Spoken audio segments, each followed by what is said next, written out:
Welcome to Midnights with the Lizard Wizard, a podcast where Yael Midnight and I, Noel Midnight, listen through the entire King Gizzard discography from start to finish.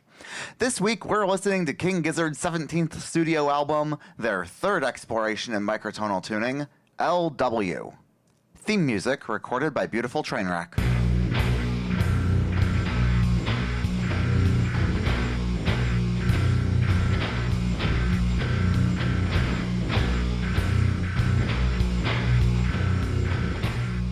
And we're back.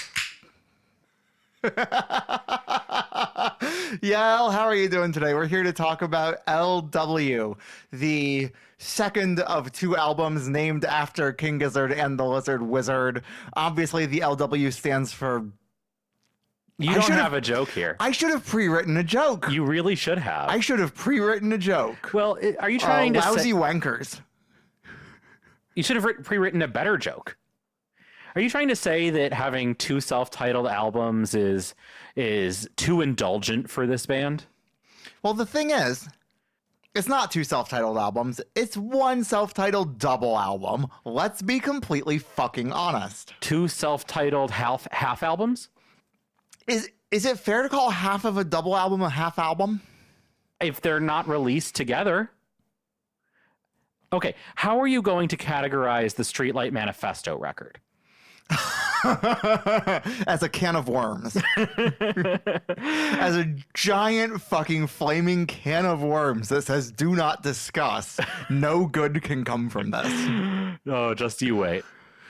How am I supposed to categorize it? It's half of a record. It was never intended to be a full record. It's clearly half of a record. It was released as half of a record. It is half of a record. Yeah, like KG.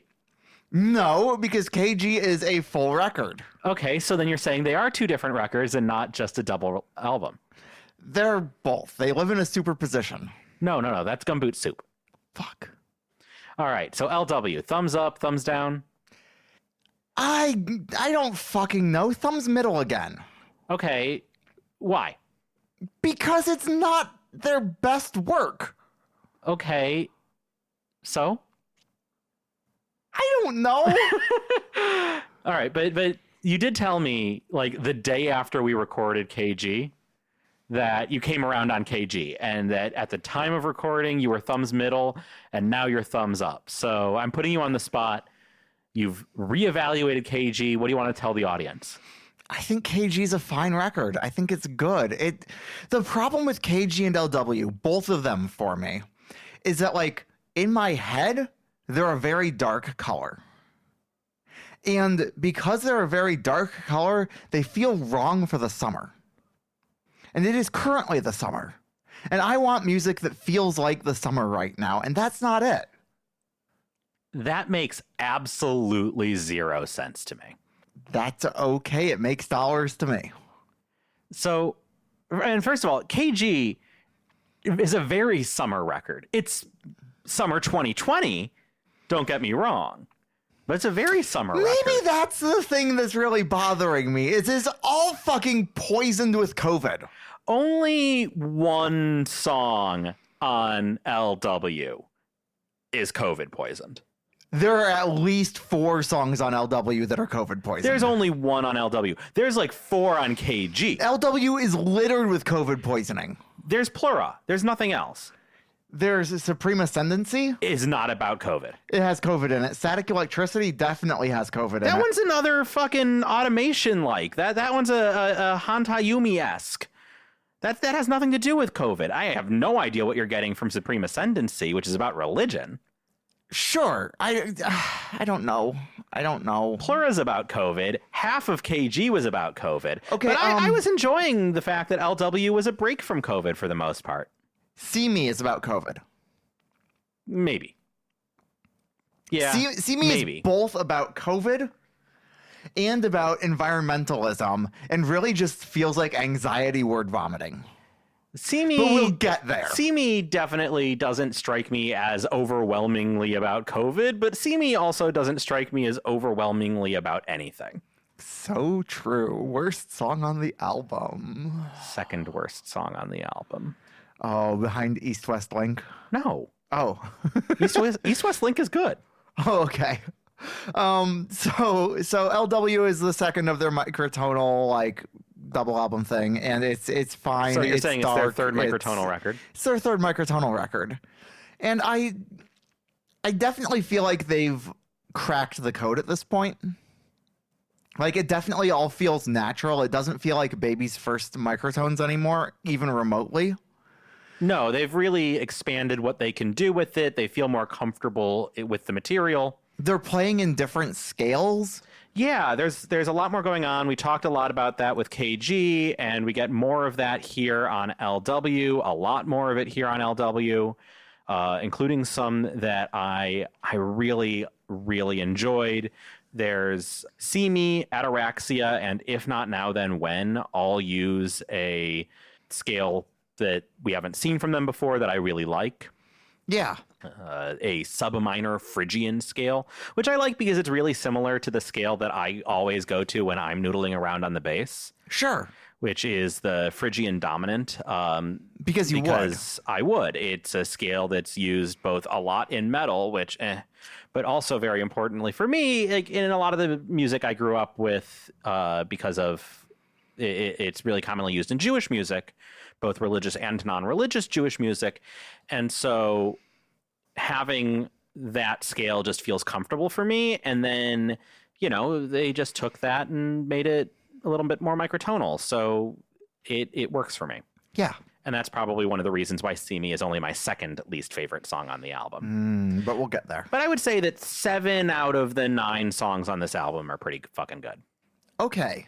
That's not a bad hit rate, I guess. I don't think so. I mean, at this is point this my favorite record that they've ever put out? No. Do I think it's pretty good? Yeah. It's better than Sketches. Am I going to return to it more than KG? Probably, specifically because it's less of a COVID record. I think that there are some songs on KG that clear. I'm looking at you, Ontology and Intrasport. Sure, the 2 best songs on the record. Right. And I'm not sure that anything on LW quite reaches the heights of Ontology or Intrasport. I would say there's one. And it's also Joey's fault. Ataraxia. Ataraxia is good. Ataraxia is great. Ataraxia is really good. But I think that there are good songs on LW. I think overall it's a good record. I'm not sure that it's got the Juice. I'm not sure it has the true bangers. Right. But also the weaker songs are still pretty good. I think there are 2 solid bangers on this record. And I think we should start by talking about If Not Now Then When. Is that one of the bangers? Absolutely not. If not now, then when? The first time I heard it, I thought the same thing that I'm going to say right now that I still hold to, which is, geez, this falsetto is mixed really poorly with the keyboard behind it, and they kind of blend together, and it's hard to distinctify where one ends and the other begins. Distinguish? You get so mad at me when I do that.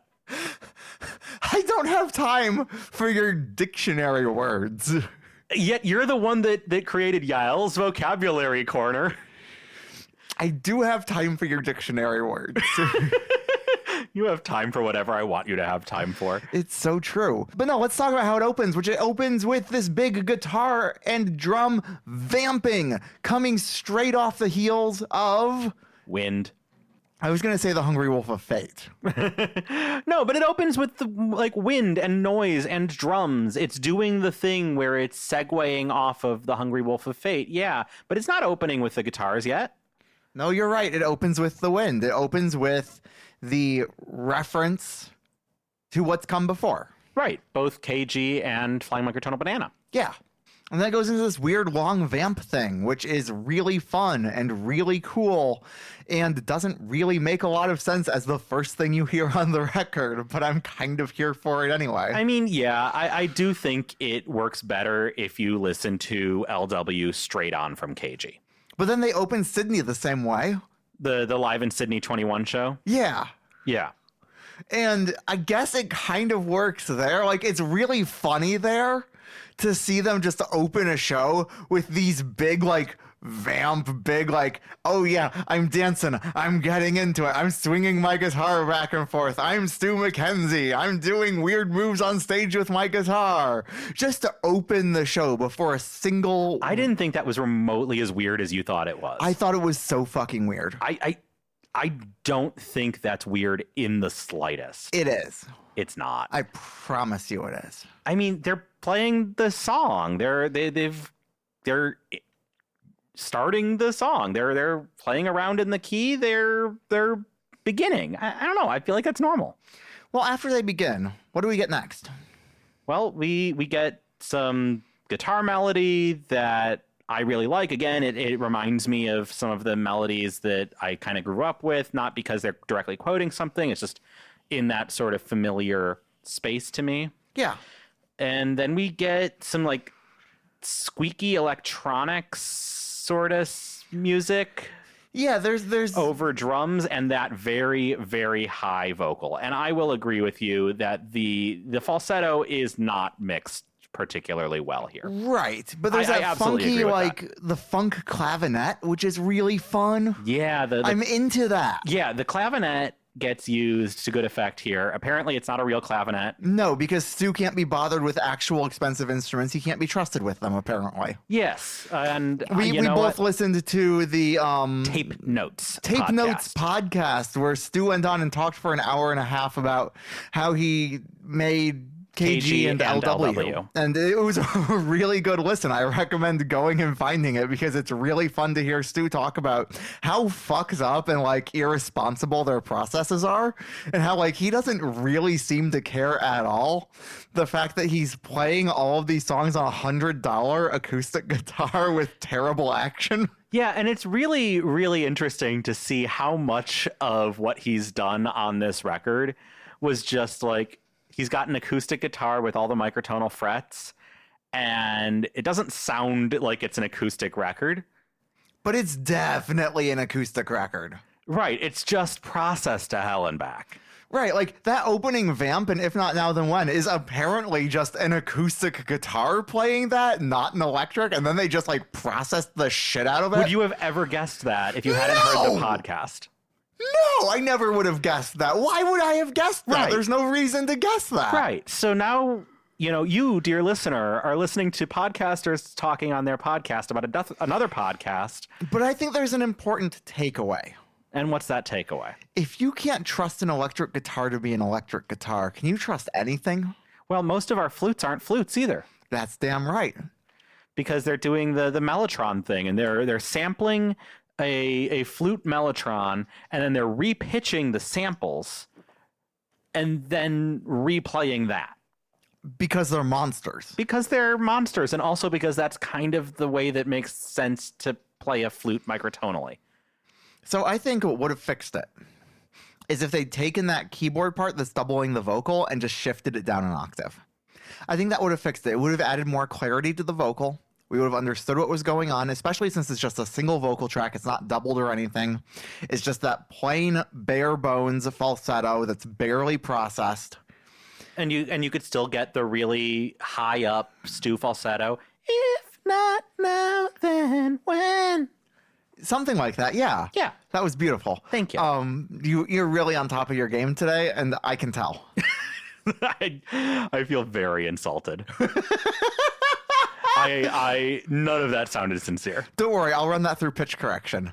It wasn't that bad. It wasn't. Bitch. But now nobody will know because maybe I did run it through pitch correction. You wouldn't put in that know. effort. You're not even going to link the podcast in the description that we're quoting. That you're just going to tell people to find it. Yeah, go find it. You can't be asked to put in effort into this show. Tell you what, go to kglw.net. It's where most of my research comes from. Yael does more. Yael actually cares about this show and puts in the effort.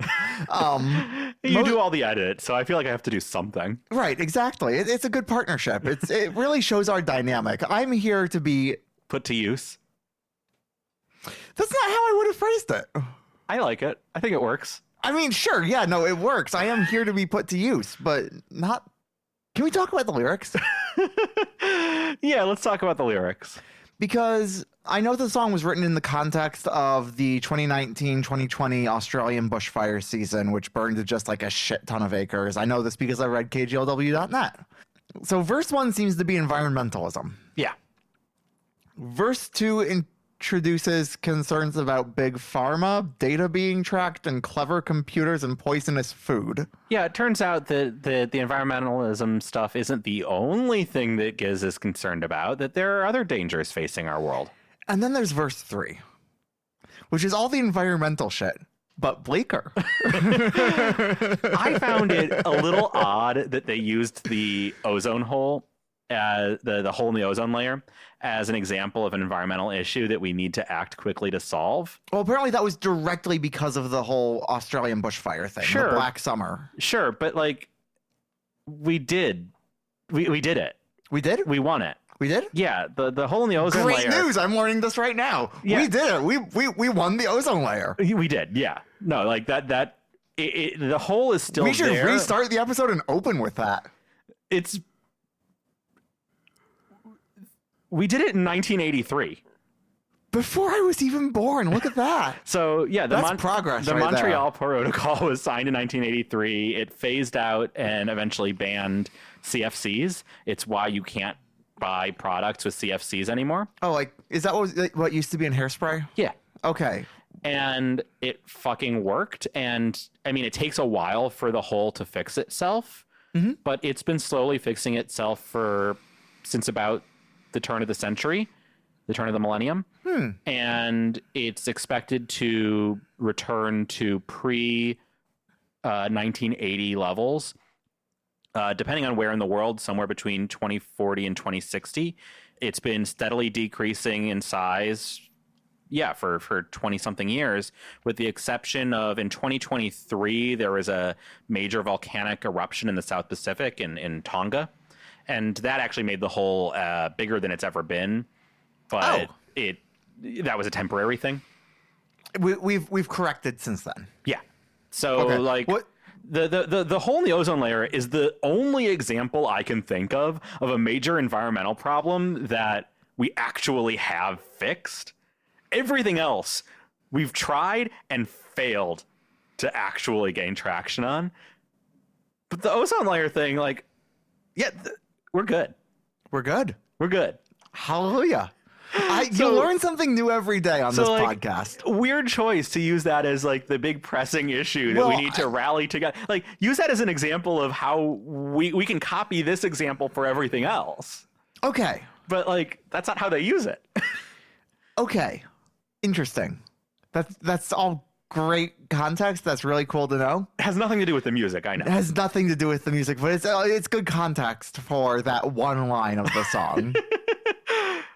There's some cool stuff in the song. I will admit there is some cool stuff in the song. There's an electric piano solo that's really fun.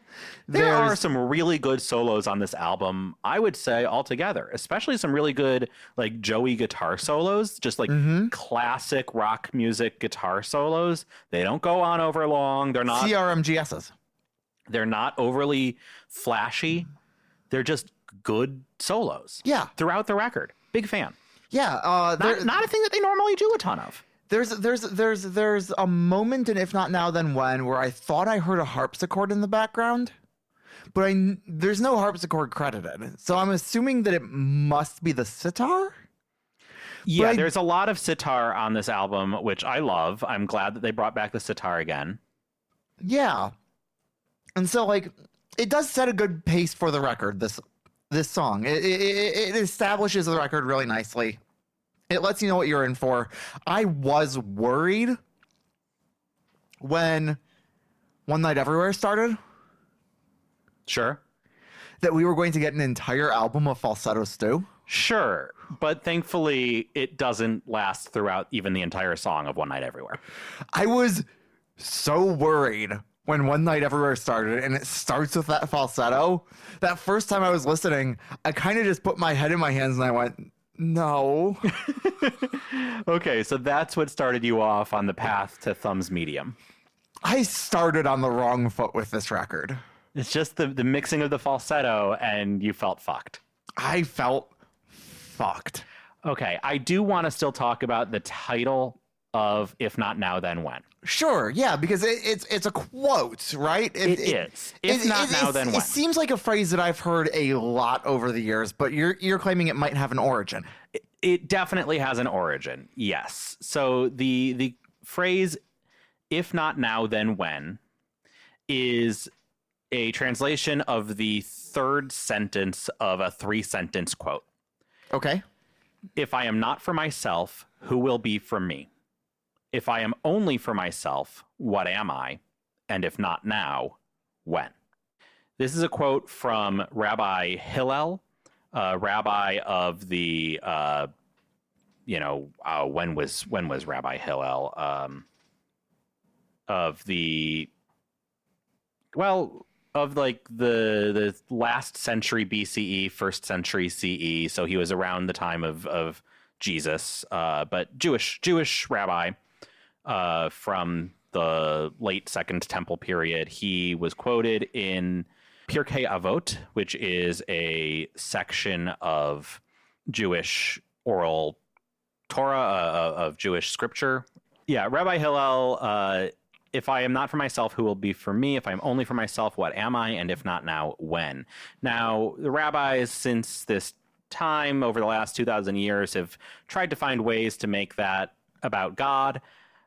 Myself and just about every other lay Jewish person that's ever lived has thought of that quote more as like a self-improvement kind of thing. Sure. Because that's kind of what it sounds like, right? If I need to take care of myself, if I'm not for myself, who will be for me? Like, if I'm not here looking out for myself, nobody's going to come fucking save me. I have to take that estrogen pill myself. Nobody's going to force-feed me. I mean, I guess in the real world. Yeah. Right. Nobody's going to come and save you. You have time. There is still time, but you got to do it yourself. Yeah, no, like I mean, we see it all you could hire someone off TaskRabbit to come inject you. But that's still you having to take the fucking initiative. That's true, it is. Right? If you're not out there looking out for yourself, nobody's going to come and do it for you. Nobody wants to be the person who has to go save other people who have no interest in saving themselves. It's too much effort, right? I mean, evangelicals are all about that. Put on your own oxygen mask first.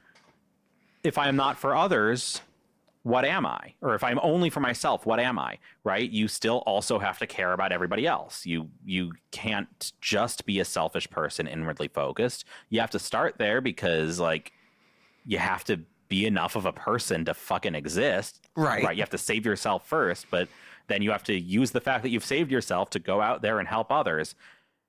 And you should start fucking now. Sure. Because how long can you wait? This is your sign then when? to go to therapy. This is your sign to go to therapy, and this is your sign to take that fucking estrogen. Yeah. Joey. Ambi. So yeah, Rabbi Hillel, Pirkei Avot. I don't know if these guys were reading the Mishnah, if these guys were reading the fucking Talmud as they were writing this. I don't know when they came across this phrase. I feel like this is a phrase that I have heard 100,000 times, and I don't know the origin of it, but I would still use it while writing lyrics. Sure. It is absolutely very much from Pirkei Avot, from Rabbi Hillel. Okay. And that quote meant so much to me at a particular time in my life that I had a tattoo consult. Oh, did you really? Yeah, I had a tattoo consult. I chickened out at the last minute. Sounds like you. And didn't get it. But I had a tattoo consult where I was going to get at least that first section of the quote tattooed. Interesting. I cannot imagine you with a text-based tattoo. Yeah, and that's honestly the reason why I chickened out is because I decided that I didn't want a text-based tattoo. I didn't want to take the risk of any of the text being incorrect. Sure. As well. Just got to swap a couple letters and you've permanently fucked up your tattoo forever. And I think that the quote also sounds better in biblical Hebrew or Talmudic Hebrew, and I definitely don't want to trust a non-Jewish tattoo artist with getting the Hebrew right, because I'm not going to be out here with a tattoo on my body that somebody's going to make a TikTok of laughing at my fucked up tattoo. Right. I'm going to do that. Right. You're absolutely going to end Because up with, I want exactly one text-based tattoo, as you well know. as I well know. Describe it. I want a tramp stamp that just says I consent. I think it would be funny. It would be very funny. There is a music video for this song that I guess we should talk about while we're here. Yeah, probably. This is one of the prettiest music videos that King Gizzard has ever put out. It's this it's gorgeously animated music video. It's 2D animation, very cartoony. It kind of looks like something you would find on Adult Swim. That's but kind of what I was also- going to say. But also, like, you a little bit wonder, why did Adult Swim suddenly But like it's make good Adult animation? Swim, not crass Adult Swim. Right. But like there's a girl who's smoking a joint outside of a Giz concert, and she like takes a little walk and stumbles across this weird shack that's got all this science-y equipment. And there's a hole in the roof of the shack because some meteorite has crashed through. Yeah, that's about what I took away. She finds this meteorite thing, and okay, this is where I wrote in my notes. Okay, I'm done trying to explain what's happening. This is like trippy drug stuff. So something in the meteorite starts glowing, and then something inside of her, like in her chest, starts glowing, and it becomes this little black ball that she can hold in her hand, and it starts to suck up the things around her in the room. Yeah.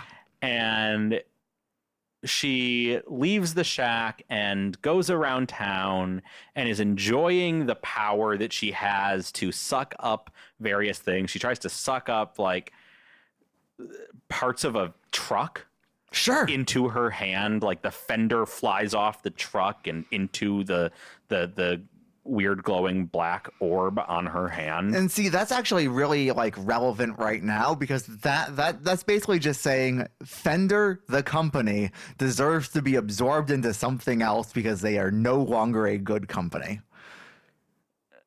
That was a stretch and a half. It's textual in the video. That was a stretch and a half. And then suddenly she's no longer just like sucking up these inanimate objects, but she starts sucking up living things like first leaves or plant stuff, but then like small animals and like a lizard, and eventually she's getting consoled by a friend. I thought that was her mom. Maybe it's a mom. I don't know. With another person. I'm pretty sure that was supposed to be her mom. Okay. Somebody else, perhaps a mom, who gets sucked into her hand hair first. Yep. And then she kind of looks at herself and goes, "Oh fuck." Yeah, because she's been pretty upset. She's clearly goes from being like excited about this cool new power that she has to distraught about all the life that she's killing. Right.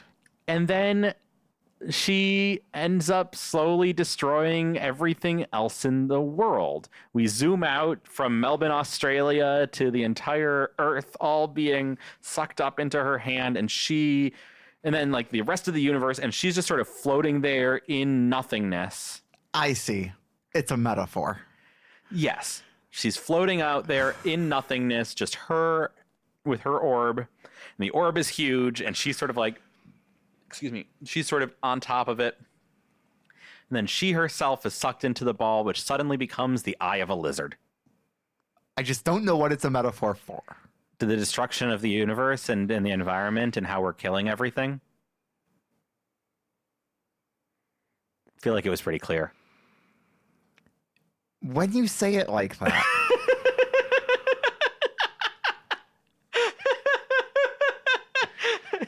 I feel like it was pretty clear. Listener, if this is your first episode, if you haven't listened to a whole lot of Midnights with the Lizard Wizard, Welcome. up to this point. First off, welcome, yes. Second off, you should know I am very dumb. It's true. He is. I am very dumb. And that comes through in the show pretty regularly. So welcome. You'll get more of this. It's okay. It's the most endearing thing about you. Also, why did you come in on the second half of a double album? Well, because we promoted this album very well. Yeah, we promoted this episode better than the rest of our episodes. Yeah. I Yep. mean, it only needs to be one new listener for that bit to make sense. That's actually true. And we are averaging one new listener every episode, at least. I think, yeah. So that's nice. All right. So One Night that's- Everywhere? Yeah, that's if not now, then when. So ONE, One Night Everywhere. Noel, before we get started talking about the music, what did you think this song was about? At first? At first, or... yeah, at first. At first, I thought it was similar to like Ketchum, Idaho by Boy Genius, where it's just about like being on tour and no matter where you are, it just feels like you're repeating the same night over and over and over because you don't actually get to see the city that you're in. Yeah, that's kind of what I felt like it was too, especially, you know, on the heels of Odd Life from KG. Yeah. And, you know, Robot Stop from all the way back in Nonagon. The idea that, you know, these guys are touring all the time and it's COVID and they're not touring at the moment. And, you know, they're playing a show, you know, for a night everywhere. Right. And I think that I know why I thought that it was that. Because of the Discord server? Yeah, because there is a channel in the King Gizzard Discord server that Noel and I are in that has a so there's a channel called One Night Everywhere, and it's about the band's live shows and touring.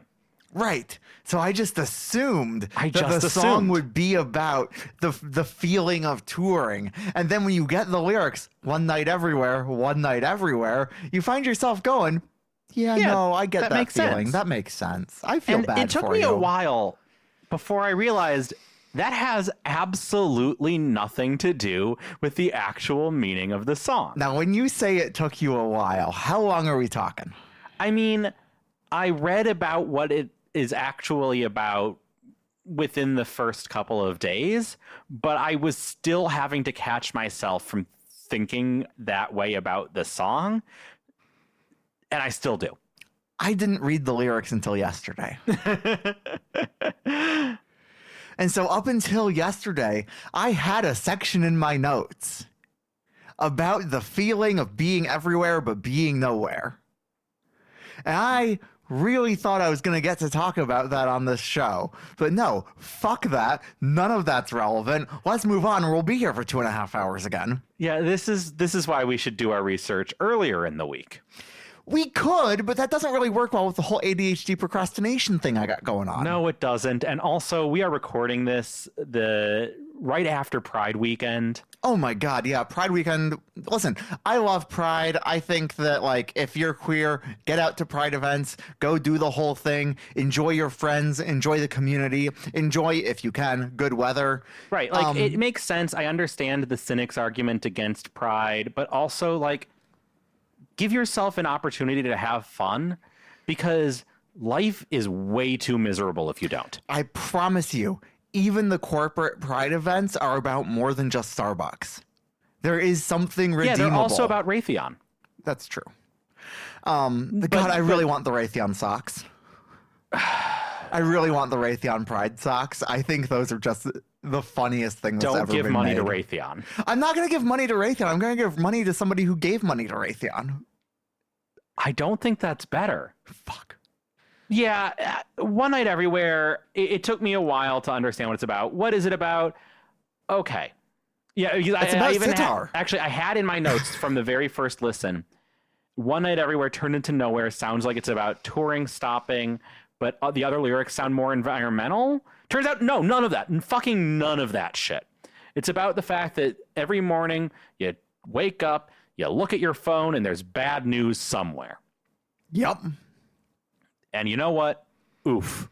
But he also talks about how felt. we deserve our fate because we've exploited nature and every creeping thing that creeps on Earth. So there is some environmentalism in there. Yeah, there is. But also, wow, called out. Yeah.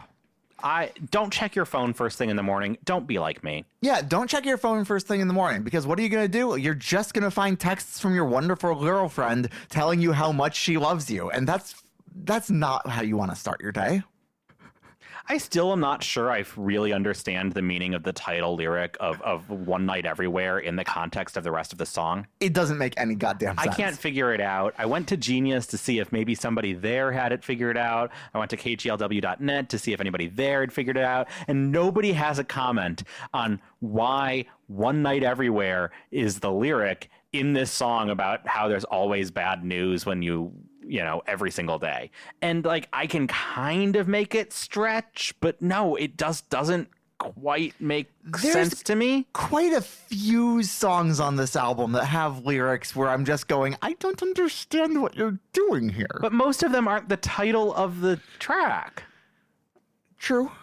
I mean, yeah, Pleura maybe. Pleura makes sense. Does it? Yeah. Oh. Pleura is a song about COVID, and pleura is a lung thing. Okay. Pleura is like lung fluid. Yum. Ew. What? Okay. The actual music for One Night Everywhere. Yeah, it starts out with that soft, dreamy opening. Nice, simple harmonica line over some twinkly, sparse bass. With this nice falsetto, it kind of lulls you in. You want to go to sleep a little bit. The falsetto is better here than it is in If Not Now Then When. It's so much better here. It's not competing for space as much. But after the intro, it does turn, and the song keeps kicking up a notch. The bass starts really loud, and normal vocals come in instead of a falsetto. Importantly, an acoustic guitar takes the lead riff. Yeah, and it's like this nice screeching, very fun guitar solo. Yeah. It's very good. The guitar tone, when it does cut down to just the electric guitar for that solo, that guitar tone is so goddamn sick. It is. It sounds so good. And it's legitimately one of my favorite moments on the entire record. Oh, and yeah. This is not one of my favorite songs on the record, but that moment is so good. See, I like One Night Everywhere, and part of it is very much because of that moment. I think the entire song is good. It's got a nice groove to it. Yeah. It's an angry song, and I like that. There's a decent amount of anger on this record that feels different from some of the anger that they've had before. Sure. This is an angry band quite a lot of the time. But this record particularly feels fairly angry. This record feels pretty angry, and it feels very like pointed in its anger. It's not just Sure. anger at the world. It's not just anger at, individuals for using plastic straws and killing all the turtles. Sure. A lot of this is anger directed specifically at powerful people. Yes. And we've canceled Stu before for directing his environmentalism at individual, people that don't actually have power. Right. And when we all know that it should always be directed at institutions who have power or leaders who are guiding those institutions. And we see that now. Yeah. So it's a nice change of pace. The anger feels more directed. Yes. And I really appreciate that. The music video for this one. This one's also cool. There's some more 2D animation, but this one is more of like a collage. Yeah, that was the first thing I noticed about it. It starts out with those pink and purple clouds, and it's nice and cute. But once it drops into the proper song, it's fully collage based, and it's really cool. And there's a lot of stop motion. Yeah, with a lot of paper craft. Like if you've seen the way that South Park is animated. Yeah. Like it looks better than South Park, but it has some adjacencies there. But in the sense of it's paper craft stop motion animation. Yeah, except that they also incorporate a lot of photography.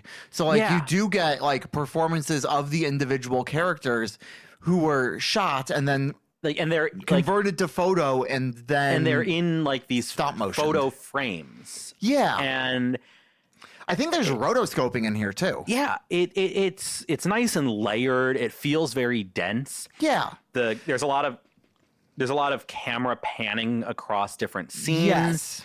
And there's one very, very important thing about this video that we haven't mentioned yet. So many penguins. There are so many penguins. It makes it's me full happy. of penguins. It makes me so happy. If you don't know, Yael's favorite animal is, in fact, the penguin. No. The best animal is the penguin. Sorry, I got that wrong. The best animal is the penguin. Correct. Yeah. Whatever you think is the best animal, you're wrong. It's the penguin. It's the penguin. Sure. Penguins are I mean, they're perfect. You say that married to a striped hyena. I don't care. I also love cats. Doesn't matter. Penguins are better. And if I met a penguin girl, I'd marry her instead. That's so fair, I guess. Heaven knows I'm not going to stomp on your joy. Penguin girls, get in my DMs. Penguin girls, get in her DMs, I guess. You can compete with me in real time. It's not a competition. We can turn it into one. And that's really all I have to say about One Night Everywhere. Or ONE, I guess is what we're calling it. Penguins. It was a really pretty video. I think overall, the videos on this album are kind of peak. Yeah, they're really good. Well, 2 out of the 3 of them are really good. 2 out of the 3 of them are really good. If not Now Then When and One Night Everywhere are both a return to some of the great music videos that we've seen from them. They're right up there in the pantheon with the Robot Stop video. I love the Countdown video. Countdown's so good. There are just so many great videos from this band. There are also some videos that... And what's great is we know that on the next record, we're going to get at least one really good music video. We're going to get at least one great music video on the next record. Because how could you not when they did a music video for every song? If they don't manage to nail it on one of them, they've fucked up. Yeah, there are 10 songs on Butterfly 3000, and we have 10 music videos. I'm kind of looking forward to it. It sounds exhausting to me, I'll be honest. Like, having to sit there and pay, like, visual attention to something for that long, ugh. Well, they've been trying to do the whole every song gets a video thing since at least Nonagon Infinity. It's true. And they weren't able to manage it back then. And so I'm excited that they finally got to do that, and I'm very interested in seeing how that works. Yes. To what extent they're connected, to what extent they're not. When we did have Nonagon, right, there was some connection between, at the very least, People Vultures and Gamma Knife. Mm-hmm. I guess Gamma Knife, then People Vultures. Sure. And then, much later on, Invisible Face. But, I don't know how connected Butterfly 3000 is as an album. And I hope there's at least something there. Yeah, I'm very interested to see what happens with the music videos there. But we should move on to Plura, our first Joey song of the album. This is a Joey Stew song. Yeah, and this is it's an odd song, I think. It opens with there's like this big bass thing that's going on, but there's also the acoustic going on, but there's also maybe an electric that's way buried in the mix that's also super down-tuned. It's really weird. It is. The doubled vocals are... Like, doubled vocals are a normal thing for this band. Sure, yeah. But the tone on the vocal, that harshness on the vocal in Plura is something that we just haven't seen from them, even when they've gone to metal. See, here's the thing. I think we have seen it from them before. And I think we saw it from them all the way back on Flying Microtonal Banana. Okay. Where they, on Rattlesnake, did this exact same thing. You're right. They absolutely did. But Joey's vocal was turned way down compared to here, where they've really emphasized Joey's vocal now. Yes, and it adds such a unique tone, such a unique sense to this song. And if I can be so bold as to say it, the fucking guitars underneath the verse, they're playing nu metal. It's new metal. We got new metal giz, everybody. We're here. Ring the bell. Shoot off the confetti. It's happened. We've got new metal giz. It's just what I've always wanted from day one. I'm so happy right now.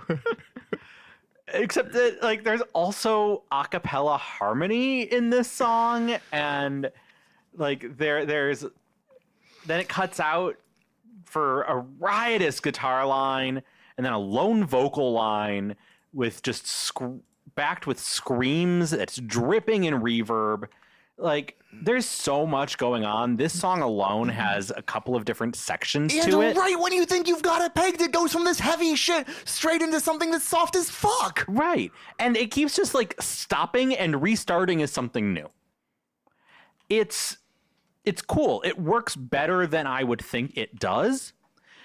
It's a song that lyrically Is weird? is really weird.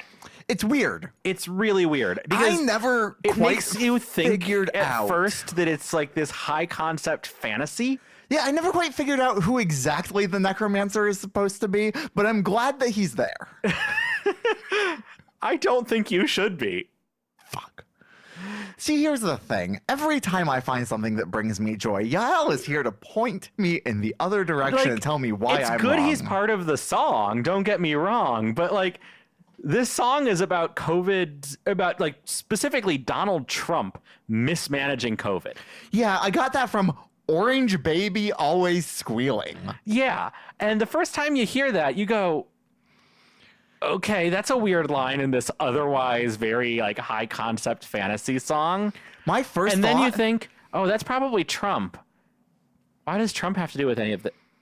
Oh, okay, that's what Plura means? Oh, okay, I get what's going on here. I don't like it. Yeah. As soon as I heard the phrase Orange Baby, my brain switched from I'm enjoying this to fuck this shit, I'm out. Yeah, it's pretty clearly about Trump. Yeah. And quite frankly, I don't like the phrase Orange Baby. I don't like referring to him as the Orange One. He's not fucking Voldemort. We can say his name. I mean, I don't think it's poetic to refer to him as being orange. I don't think it's poetic to refer to him by the name Trump either. No, but like, I don't think calling him the Orange Baby does anything. I mean, it makes him look pathetic, like minimum brain size from KG. Where you know, it's pathetic, bro, and this is also Joey, so like, yeah, I feel like Joey has some stuff going on with the whole right-wing political sphere and hating it. he engages too much. Yeah, I feel like if Joey were on Blue Sky, Oh God, we'd get some bangers, but it'd also be pretty resistless shit at times. I'm so glad that nobody from the band at least has a public like Blue Sky account. Specifically Blue Sky. Yeah, specifically Blue Sky. Yeah. No, it feels like a Threads band. I can't believe I say this about a band that I really like. This is definitely an Instagram band. Yeah. And it's an Instagram band because of Jason. Right. But also, like, Instagram's really pushed people to Threads. Instagram has really pushed people to Threads. I have resisted the Siren Song personally. I still do not have a Threads account. I refuse. Every time I see an interesting post on Instagram that's like, oh, that was a Threads post, I click on it and then it tells me, oh yeah, you can see this if you sign up for Threads. And I'm like, not today, devil. See, I got this one. I did sign up, but I have never posted a thing and I will not. I know that you signed up because Instagram keeps telling me that you have signed up as a way to entice me into also signing up. Well, don't worry. I'm not going to post anything, so you're not missing anything from me. I genuinely do not worry about missing anything from you when I don't see your posts. I get enough of you as is. You get too much of me. I get too much of you. Oh, you know what else was there in the collage for One Night Everywhere? Well, what else was in the collage? There were also some koalas. Oh, well, yeah, sure, fine. They're not as good as penguins. They're not as good as penguins. But like, it's probably worth mentioning because they're still better than people. Sure. All right, back to Plura. In the you know what I like for Plura. Go ahead. There is a really cool flute, which I now know is probably Mellotron. Yep. which bothers me because I just want to see Stu pull out the flute more. But like he can't pull out the flute for microtonal shit unless he has a special flute made. Do they not make a microtonal flute for him? I'm sure he could commission somebody. It would play in exactly one key because there's no way as hell you want to make that fully 24 fully 24 tet. Like that would be the key work on that would be awful. Yeah, you're right. Okay. You're forgiven for using the Mellotron, I guess.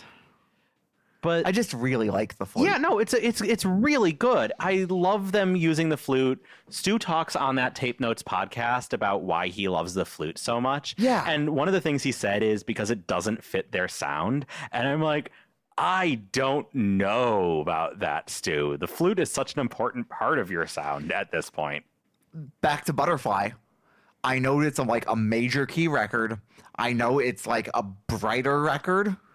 And I'm hoping that those two things combined mean that we get a lot of flute. I don't know if we will because I know it's a very synthy record. I know it's a very synthy record, but I don't know what it's going to sound like. I dream of a world where synths and flutes can coexist. I'm very Walking interested hand to in see, hand. I'm very interested to see what that album is, but I've got no sense of what it's going to be.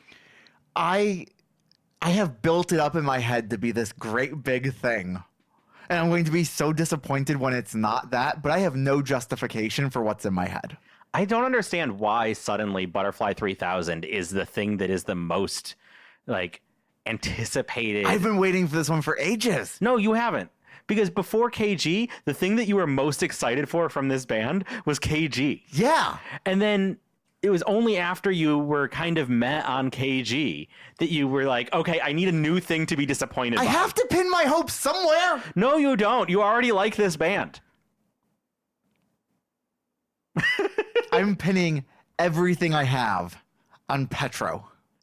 I mean, that makes sense for you. I'll be honest. I'm also pinning everything I have on the Silver Chord. That seems like a mistake. I've never heard you listen to music that's even remotely like what people seem to suggest that Silver Chord is. I listened to Aphex Twin once. I don't think you should be pinning all of your hopes on the Silver Chord. It seems like that is a very controversial record. Yeah, it is. Largely because the extended mix is 20 minutes per track. And that tickles me. And I don't know how I'm going to find the time to listen to that when we get to it. I don't know when I'm going to find the time to listen to Butterfly 3001. Or Omnium Gatherum. That's another long one. Is it long? It's an 80-minute record. Oh, that's gross. What am I supposed to do with an 80-minute record? Listen to it half of the record at a time? I don't have the attention span for this. Listen to the whole record. Just do it. Mikey, just do it. There is a music video for Plura. Yeah, but I'm not there yet. Oh. So I love the way that the guitar solo in Plura foreshadows the line, I exercise my right to die. I took note of that. I loved that. Before we actually get that line and before that, that music has been played anywhere else, it's really just that line is just in that solo and right at the end.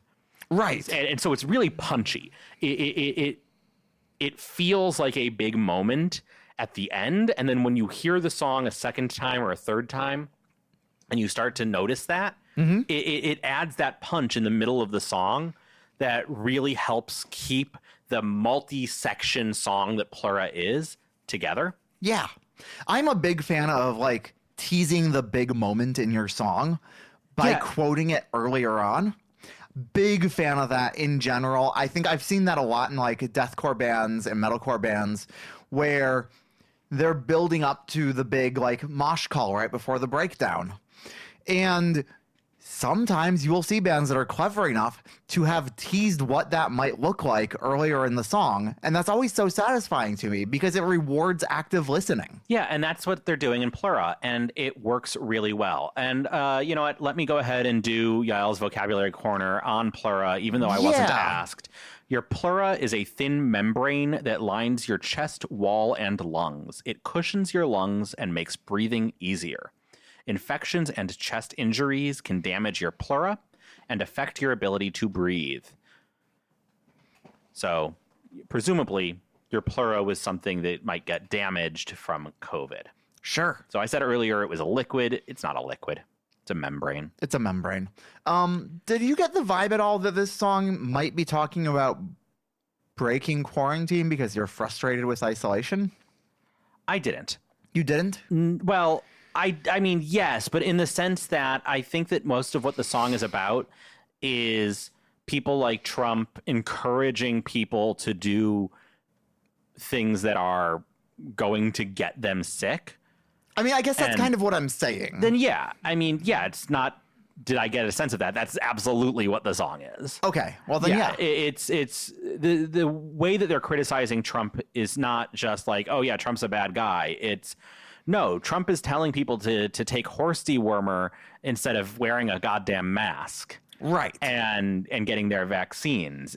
That because this concept of like staying safe and following medical advice has become politicized, that people are essentially signed up for a death cult. Yeah.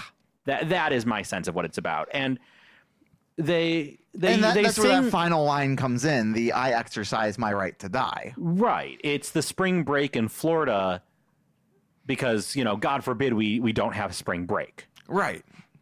And one of the lyrics Cheat me out of living my life. right. And one of the lyrics that we see again and again in this song is underneath the whippoorwill. Yeah, can you mentioned that there might be some relevance to the use of whippoorwill specifically here, right? Yeah, I couldn't remember what whippoorwill meant. And so looking it up, a whippoorwill is a bird. It's a bird that lives in eastern North America, is primarily associated with the United States, but also has some of its range in Canada and in Mexico. But the whippoorwill is a bird that is primarily associated with, the eastern United States. It's been used a lot in literature. See, I've always heard of the whippoorwill as primarily being an Australian bird. It's not. It does Really? not live in Australia. Really? Yeah, the eastern What whippoorwill. am I thinking of? I have no idea. Kookaburra. That's a very different bird. It's a very different bird. I'm so sorry. To all of our Australian listeners, I am so sorry. I have fucked up. So I was thinking of a kookaburra the entire time I listened to this song. I also don't even think we have any Australian listeners. I don't think so either, which is really weird. A whippoorwill is named for its song.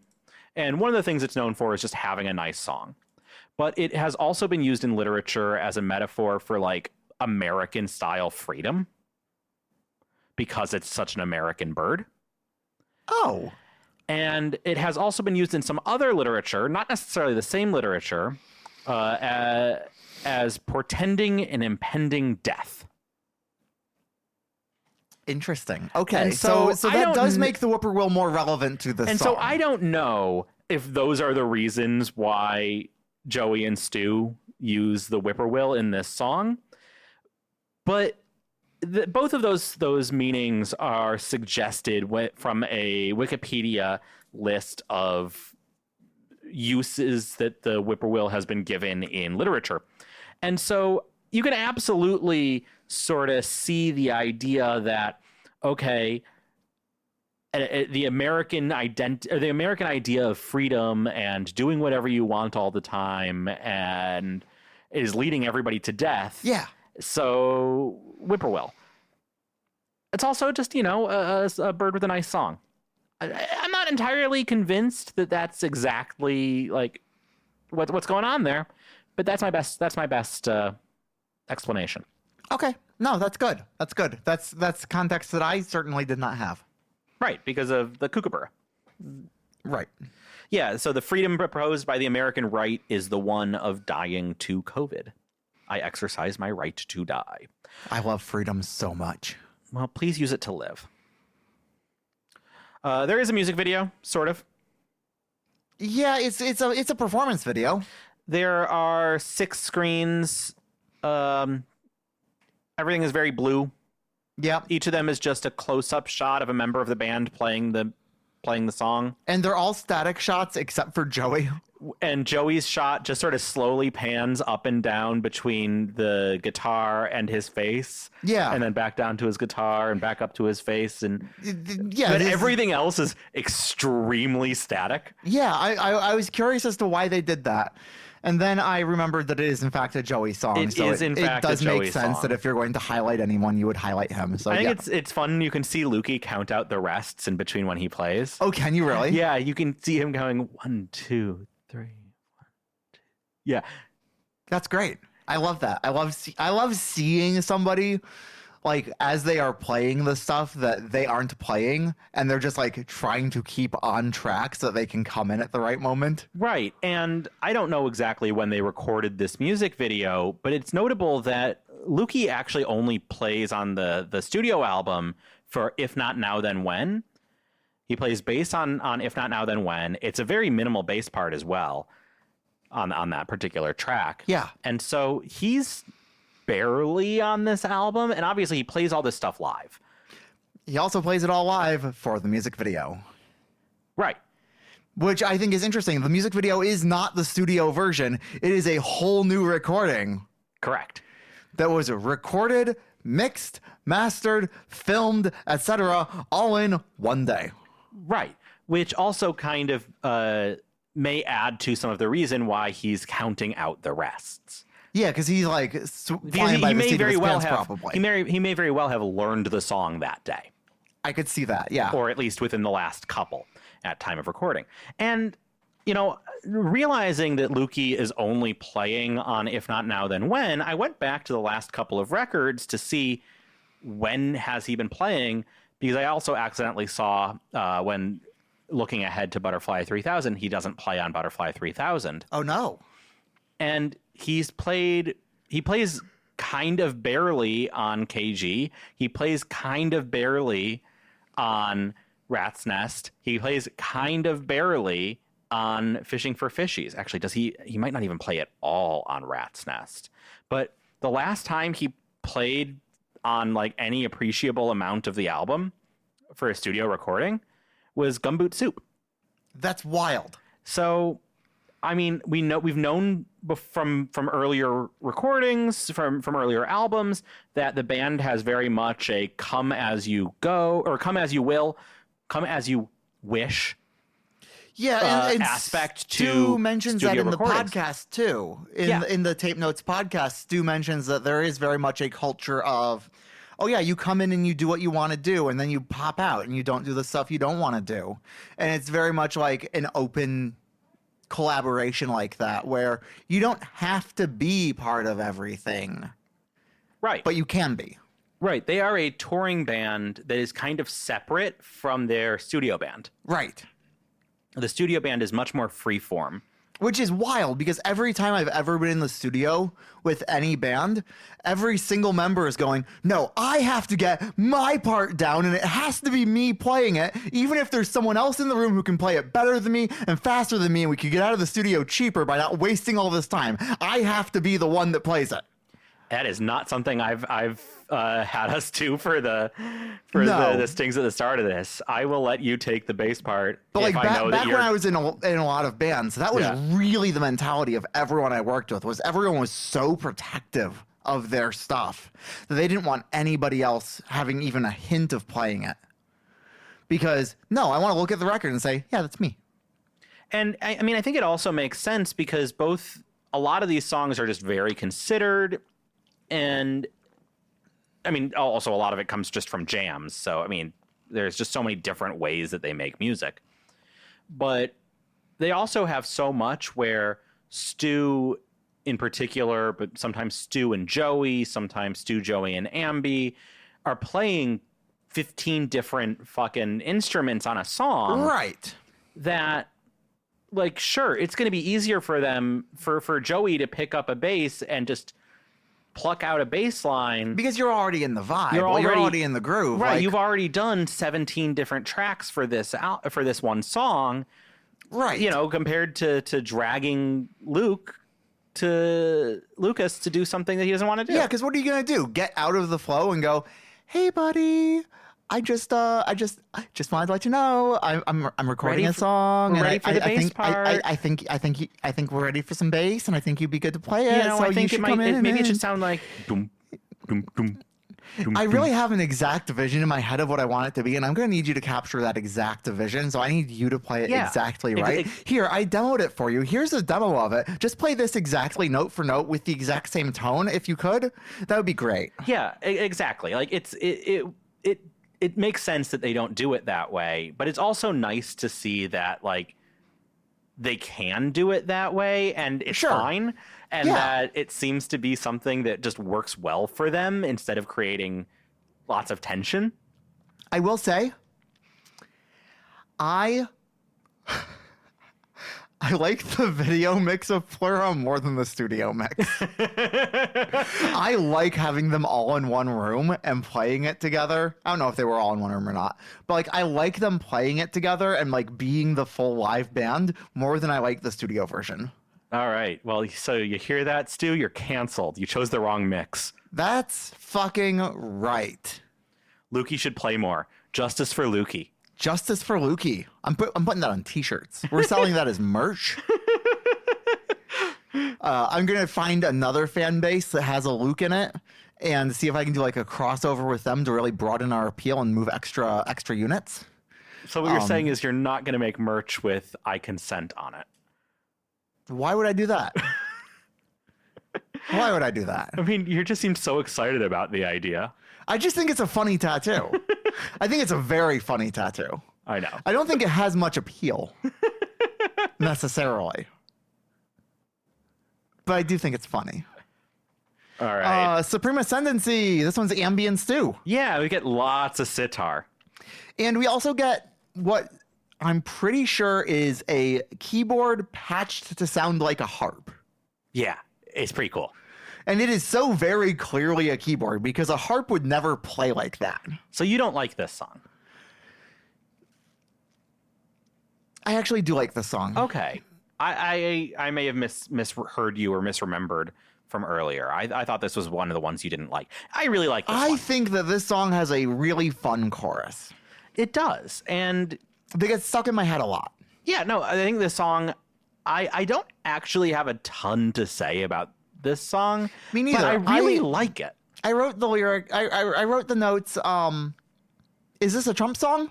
No. Yes. No. No. Is it about the Catholic Church? Yes. I really like the organ.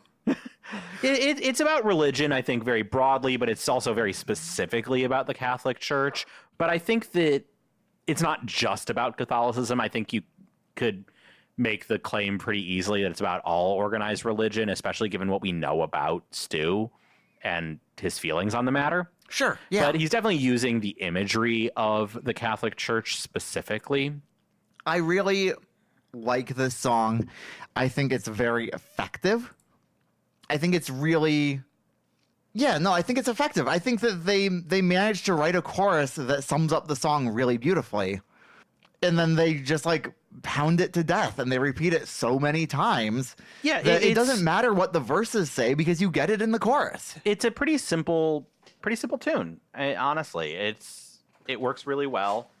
And I really like the lyric, it. Satan in a cassock casting black magic. Like, yeah. that's a fun lyric. It's a good rhyme. I don't really know what it means. Well, but a cassock is what the priests wear in the Catholic Church. Oh, okay. Sorry. Yael's vocabulary corner.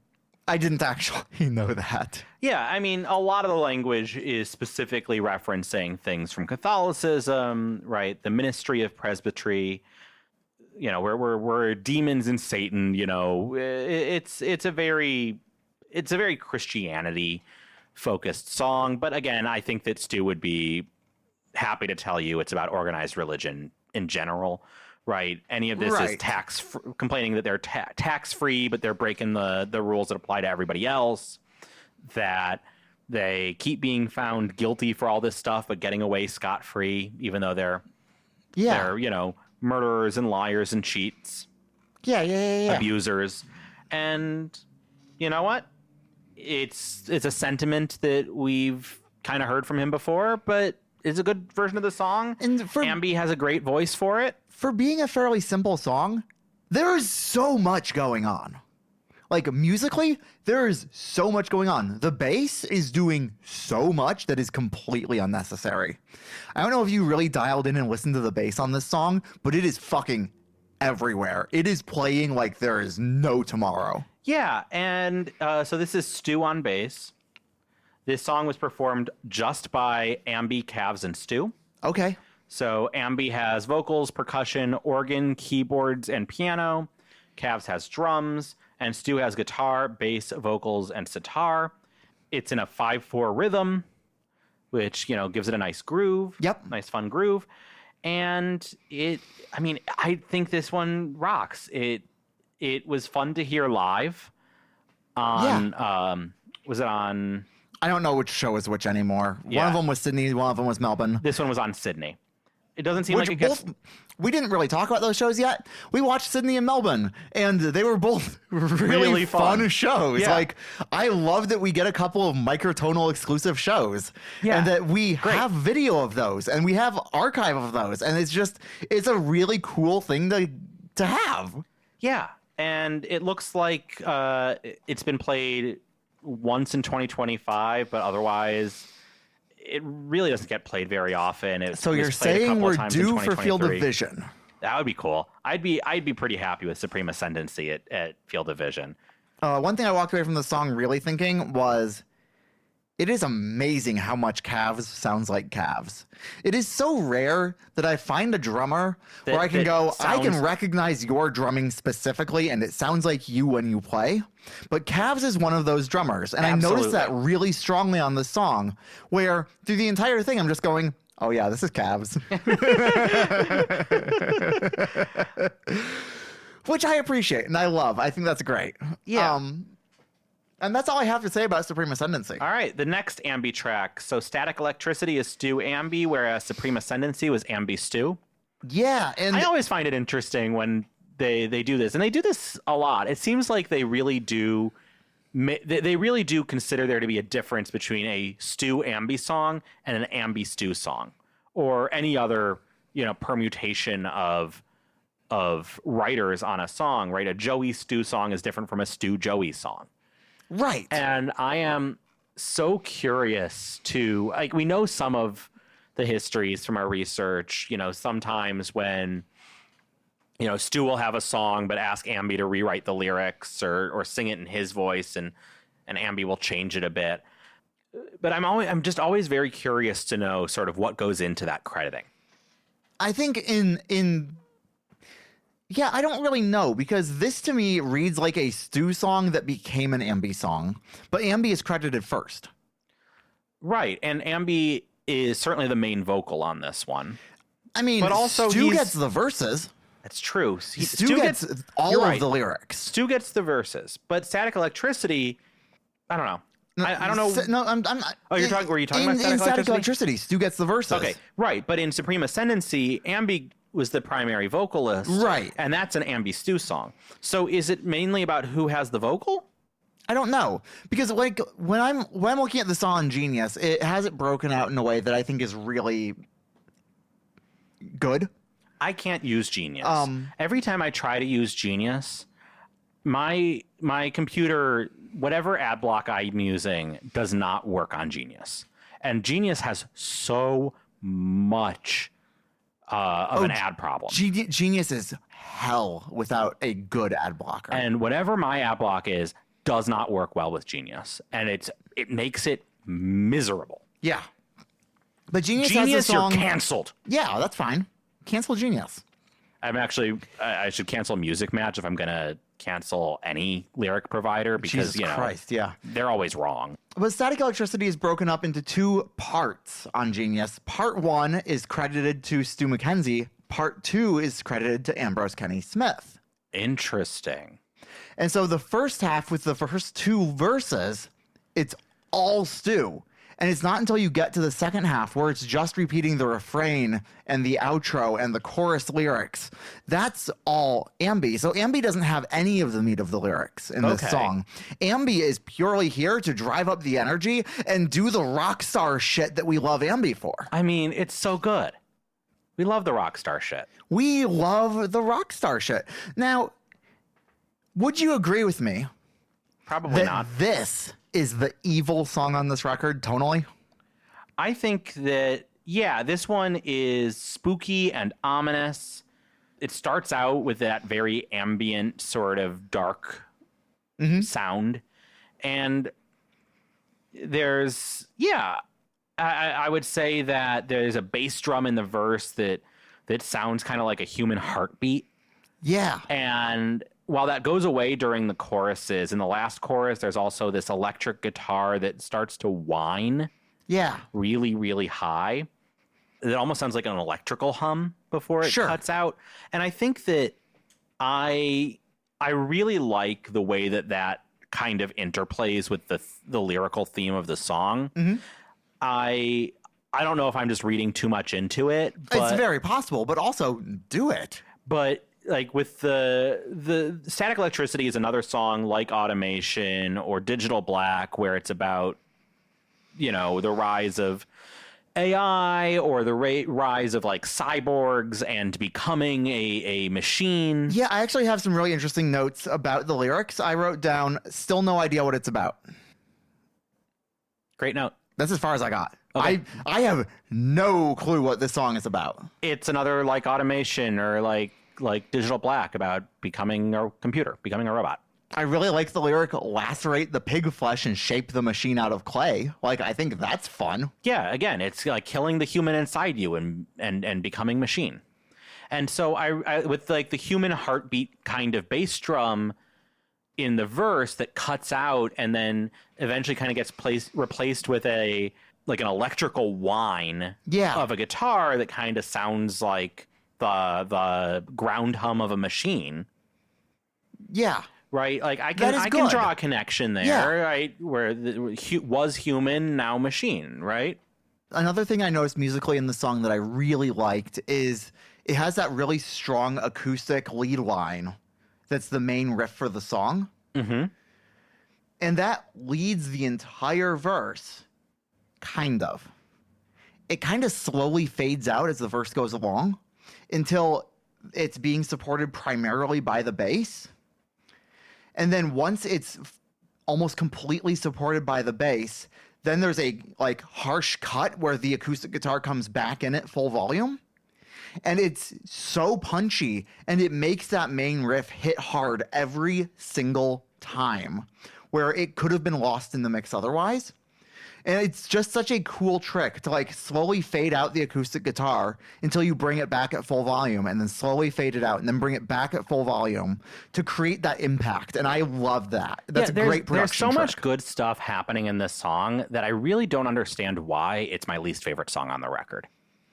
Wild. This is not my least favorite song on the record by any means. Like, I'll admit, See Me is probably a worse song. Sure.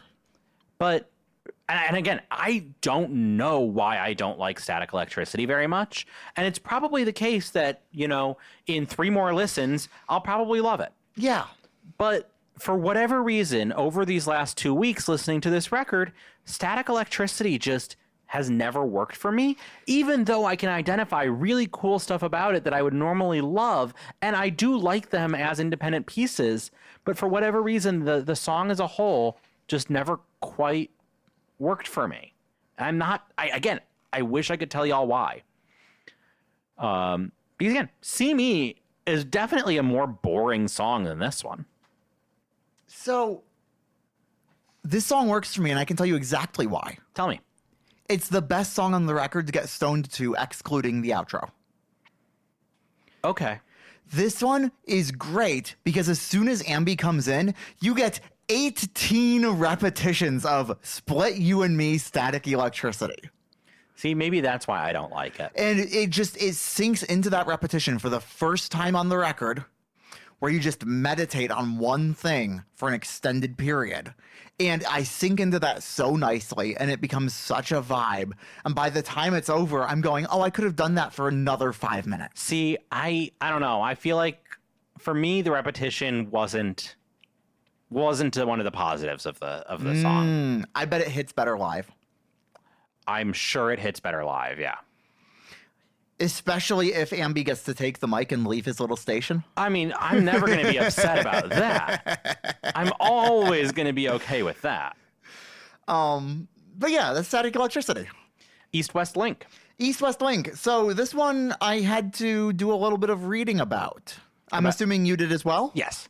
I assumed from the name that it was about something transit related. It's a song about a highway project. Yeah, it's a song protesting a tollway that's being proposed in Melbourne. Yeah, it seems like this particular road, which connects two freeways in Melbourne, one on the east side and one on the west side, that has come under quite a bit of controversy over the years, still has not been built, and people have been criticizing this particular highway project for, well, ever since it was proposed, to the point where it's not clear if it will ever be built. Right. There's complaint that it doesn't do enough for, public transit, that it's bad for, all of the reasons why highways are bad. Right. It's got the common, like, oh, this is going to be horrible for the environment. Like, that's a pretty strong reason against it that I've seen. And that certainly seems to be something that Stu latches onto. Right. It destroys land. It may not actually help alleviate congestion, that there are, there's a ton of reasons why we shouldn't be just constantly building highways. One more lane doesn't actually fix anything. One more lane is the most disgusting way to think about anything ever. Like, oh, I know, we've got all this congestion. Let's add another lane so we can get more stuff through. But putting more stuff through isn't going to alleviate congestion. It's just going to create wider congestion. Right. We've all seen the 17-lane freeways in Texas. They're awful. They're ungodly. Yeah, they're bad for everyone, especially the people driving them. Like, who wants this? How does this help anyone? And then they cut through the middle of places where people live. Right. And they separate communities. And traditionally, while they're doing that, they go for marginalized communities because who gives a shit about them? The major interstate that goes right through Seattle is a couple of blocks from our home. Yes. And I think about this one a lot. Yeah. It is so awful. I walk over it every day to get to work. It is loud. It is obnoxious. It breaks up the entire city in two. It makes it so hard to get from anywhere east of the freeway to anywhere west of the freeway, or vice versa. Not that that was already challenging enough with the geography of the city of Seattle, with all of our hills on our little isthmus. But that's vocabulary corner. My God, don't plow an entire fucking massive freeway through the middle of the city. And on top of that, because of the way that they've shoehorned I-5 into the middle of Seattle, if you drive on I-5, you have to do so much fucking lane switching. Oh yeah, it's in the middle nightmare. of the city. And every fucking entrance ramp is metered. In order to get from the exit that's nearest our apartment to anywhere going southbound, you have to get on the highway and then immediately take 3 lanes to the left. Otherwise, you're forced into exits. It is so obnoxious. And then because of all the people trying to get onto the interstate, they all have to take left turns from at least 3 different directions that blocks up traffic onto side streets. Downtown becomes unusable from like 4 to 7 every day. And even just a block north of us on our street, which is a side street, not even a fucking arterial. Right. The traffic gets blocked off from people trying to turn onto the arterial so that they can cross the bridge over the freeway to turn left to get onto another left to get onto the freeway. If you wanted to do a case study on why you shouldn't build a freeway in the middle of your goddamn city, this would be a great way to do it. Sorry, we are getting a little too personal here. That's fine. People come here for the stuff that we're passionate about. And if we're passionate about a highway in Seattle, by God, they're going to listen. Let's just fucking fix I-5. Fix I-5. Get rid of it. I don't care. You know what, Stu? I am with you. Let's be mad about the East-West Link. Yeah. Melbourne, I hope that you never get that highway. my absolute support to all of you fighting that. Yeah. There's more falsetto on this song, which Yeah. is fun. There's a lot of falsetto on this record. Not that much falsetto, but like more than we normally get. Yeah, and you know what we also get? A Turkish instrument that's similar to a zurna, but isn't a zurna? We actually don't. No. There's no instruments on this one other than percussion, keyboards, harmonica, drums, piano, synth, double bass, which is Double bass? fun. Yeah, Cookie is playing a double bass here. Cookie. Guitar, flute, sitar. It must be a synth thing that I'm hearing. Oh, then. and regular bass. So it must be a synth thing. But it's a weird song where we have Cookie playing but not Joey, That is odd. which I don't know if we've had that before. Because how many songs does Cookie play on this record? One? Lukey only plays on one. Cookie plays on 4 of the tracks. He plays synth on If Not Now Then When, One Night Everywhere, and East West Link. He plays vibraphone on If Not Now Then When. He plays guitar on One Night Everywhere. He plays piano and double bass on East West Link. And he plays, this is very fun, hammer and anvil on KGLW. That delights me. Yeah, we're going to talk about that when we get there. We will but get that there. delights the fuck out of me. Yeah, so Cookie actually shows up quite a bit on this. That's really cool. On this record. I feel like Cookie is an underrated member at time. Joey's also only on 4 songs on this record. One Night Everywhere, Plura, Ataraxia, and KGLW. So Yeah, but when Joey does show up, he's really frequently makes got his that appearance rating known. credit. He makes his appearance known. Yeah.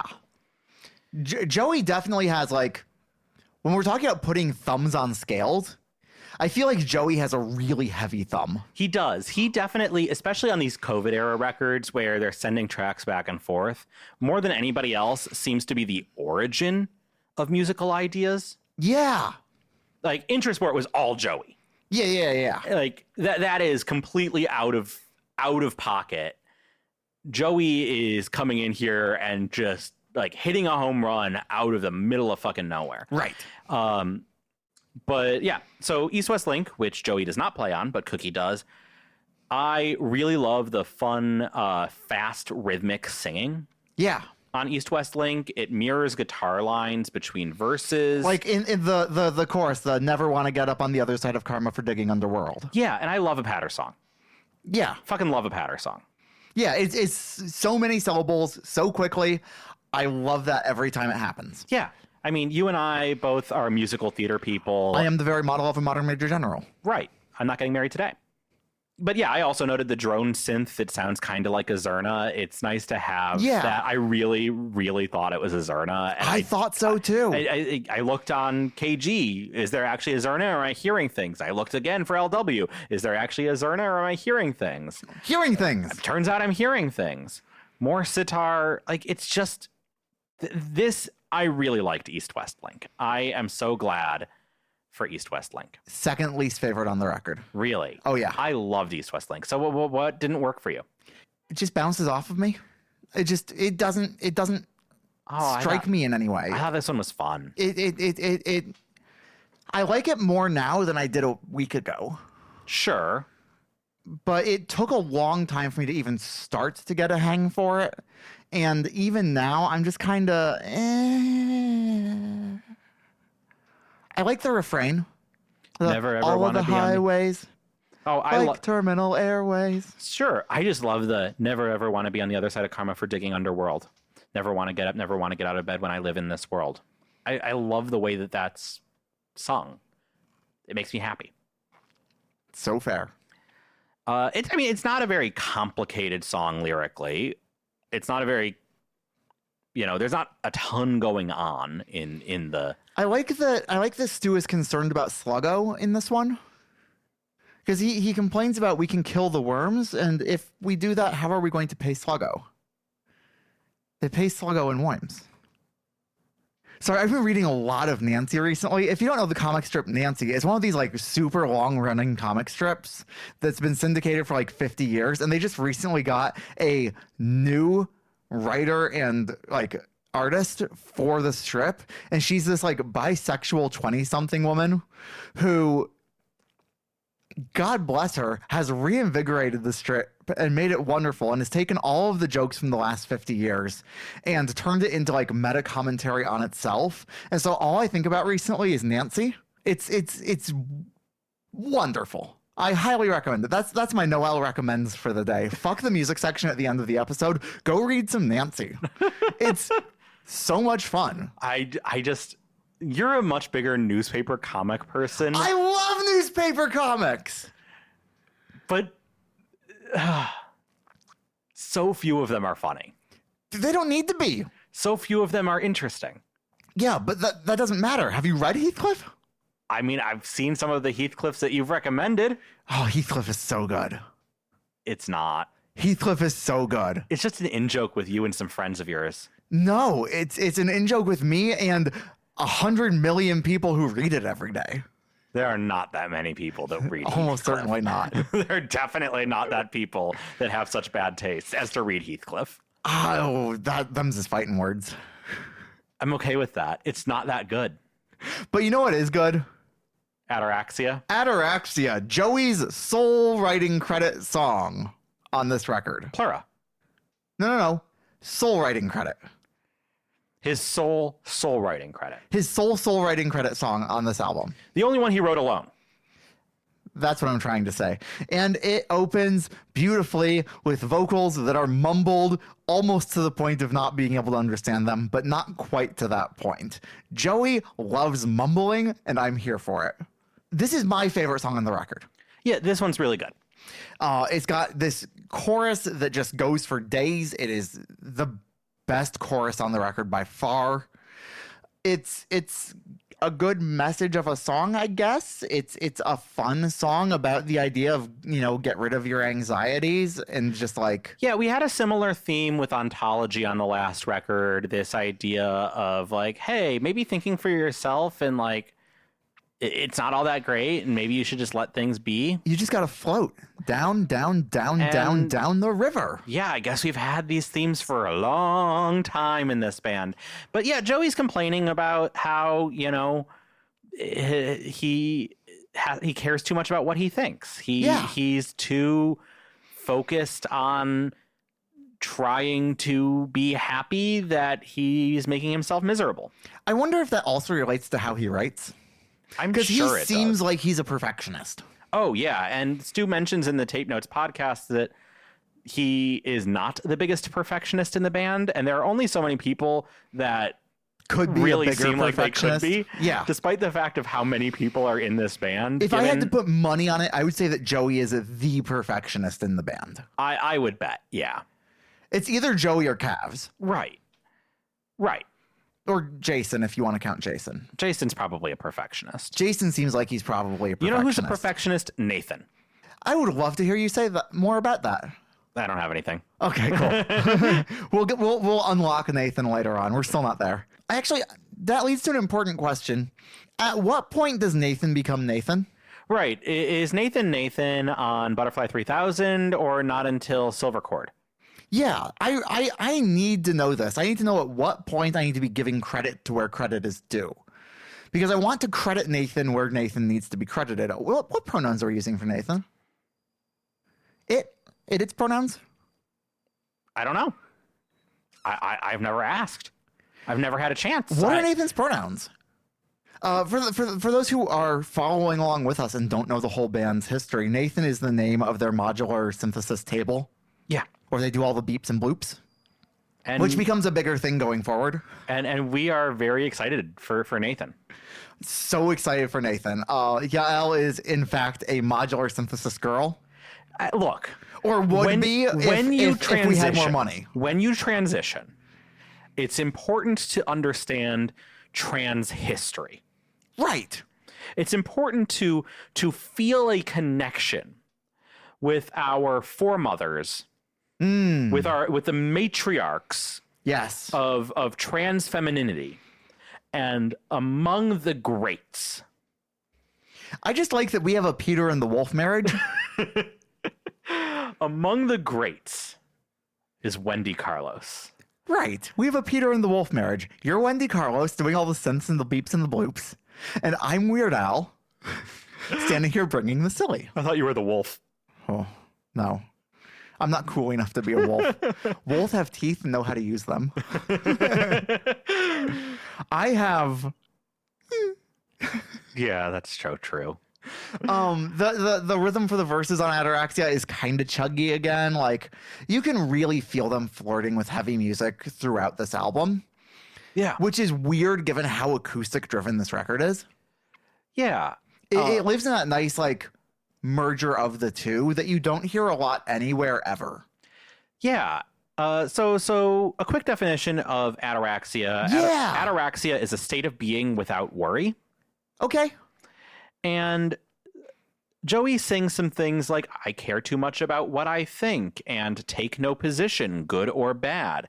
It's a very stoicism, or I mentioned Zhuangzi on when we were talking about KG, and I'll bring it up again, kind of attitude. But there's also a lyric that I'm going to say is maybe the eggiest thing that Joey's ever put on a record. Is it the first lyric in verse 2? I mean, I only wrote down the lyric. I didn't read down the context. Yep, it sure is. Shame the mirrors that stretch my hips. What are you saying, Joey?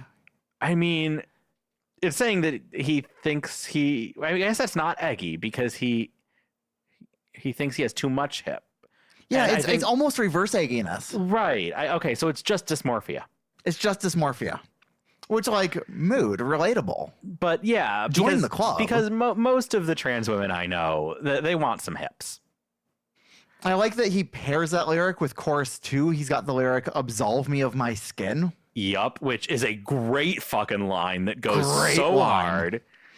Yeah, like, this is a good song. I like this song. I like the message of this song. I like the tone of this song. I like the writing of this song. This song is the banger of the album, and it sounds like the Zerna is back, although we now know that it's not the fucking Zerna because there's no goddamn Zerna on this record. So I do know what instrument this one is. Oh, please share. So instruments on this song include the balama, which we have the balama. Right, yes. But the instrument that I believe that you are probably mistaking for the Zerna is the pungi.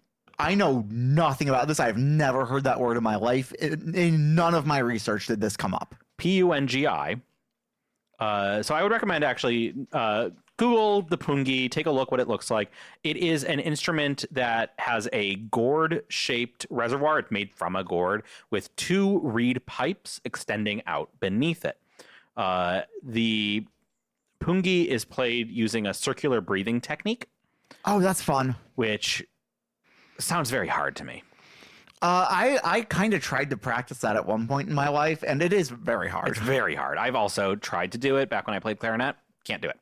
And it is commonly known, if you have seen like a snake charmer street performance. I wondered if that's what this was. That is the instrument that we're thinking about here. Wild. So Indian, not Turkish. That's my understanding. Okay. I don't know how far widespread it or related instruments are. I know that given the history of India and of, say, Persia and of Turkey, that, you know, it's certainly possible that similar instruments exist throughout those regions all. But I don't know specific enough. I haven't done that much research onto the pungi. So fair. There's also one other kind of weird instrumental moment that is in this song that places it very firmly as a Joey song. There's a moment in the middle where there's just a synth that does that lasery doo-doo-doo-doo-doo Yeah, it's sort of sound. it's just lasers being fired off. It sounds like Gex for like half a second. Yeah. It sounds like Gex. And it honestly doesn't fit with the song. Not at all. I love it. I think it's a perfect choice. It's very Joey. It's so Joey. I love it. I think it's a perfect choice. I'm not sure if it makes the song better, but it does make it more Joey. Yes. And I'm okay with it. Yes. For that reason. Again, heavy thumb on that scale. Yeah. I will absolutely agree that Ataraxia is the banger of the record. I would say, though, that Plura and Ataraxia, Joey's 2 songs on this record, fit somewhere in between Joey's 2 songs on KG. If I'm going to rank the 4 Joey songs from these 2 albums, I'm absolutely going Intrasport, Ataraxia, Plura, then Minimum Brain Size. And I don't think it's even that questionable. I think that that's an obvious ordering, and anybody who disagrees with me, that's not an opinion. It's just fact. It's just wrong. You're just wrong. Yeah. Something I want to point out from Genius on this song, and I don't know this reference, so I can't speak to it, but I think it's notable that Genius references it, is they say that someone commented, totally Tool Fear Inoculum influences. Which is interesting because we were listening to this record with our girlfriend, and she also pointed out that this record has a lot of Tool references on it. Okay, Emma, you know what you're talking about. So apparently there's a lot of Tool DNA in this record. And I didn't really care for the 2 Tool songs that she showed us. They were fine. They were neither my least favorite thing she's ever showed us. I feel like Tool is the best. you have to take it as an album band. That makes sense. I'm wondering if I should dive into Tool a little bit more. Maybe. I can't hear the word Tool and not be thinking about the fabric. Yeah, I know, at this point. Yeah. I want to start a band, call it Tool, Tulle, and just have it be all trans femmes doing Tool songs. That would be so fucking funny. Yeah, I think it's great. That's a great cover band idea, or a great tribute band idea. Yeah. Yeah, love it. Fucking so on board for that. Let's pitch it to Emma. Let's go. Absolutely. All right. And then we move on to See Me. This one is the most boring song on the record. It's my second least favorite and your least favorite. It's my least favorite. I imagine within a couple of days it will be my least favorite. I will say it's got one thing going for it, which is that it is driven by a Celesta, which is a really cool, instrument. I don't really know how to describe it. It's like playing a piano, but it's bells almost. Yeah. That's, I think, a perfect way to describe what a Celesta is. And that kind of drives the song. And that I love.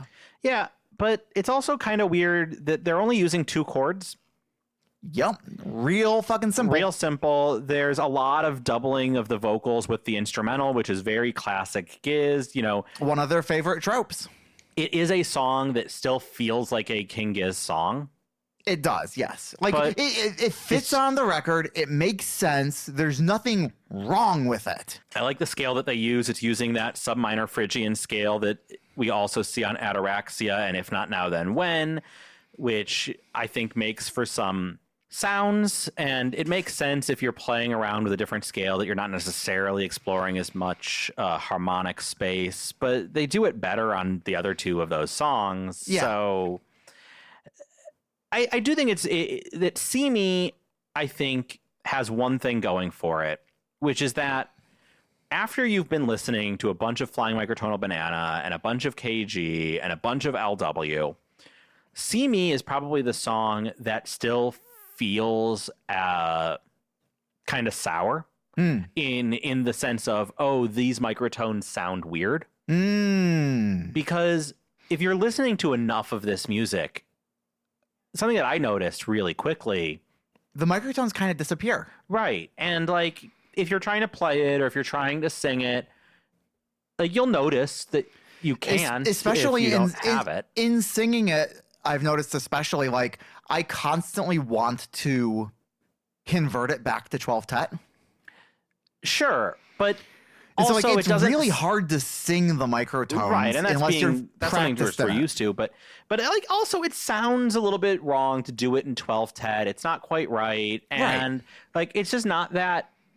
It doesn't feel that bizarre. The first time you hear the microtonal music, every single microtone, every single quarter tone, everything that's not 12 tet stands out. Yes. And that's just not true for me anymore. No, not at all. Rattlesnake just sounds like a song. Part of that is I've just been listening to so much of LW and KG and Flying Microtonal Banana.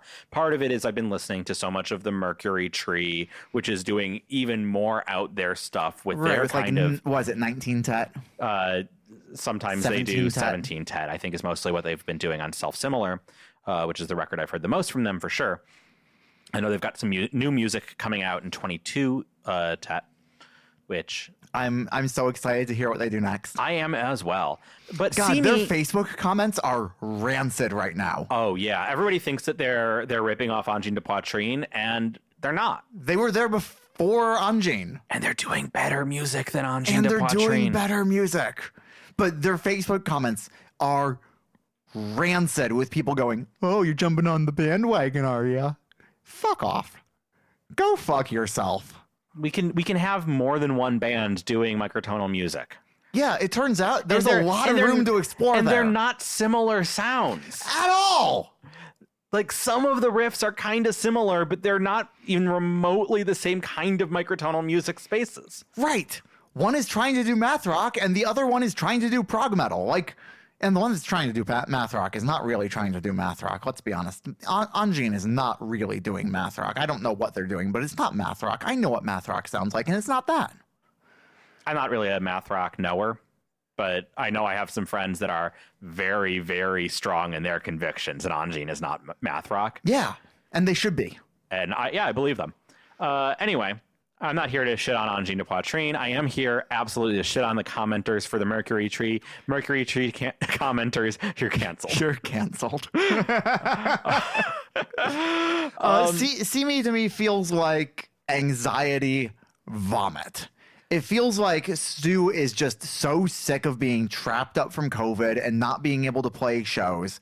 And it's just like boiling up in him and he has to get it out somehow. See, I never got a sense that it was about COVID. Not once. Interesting.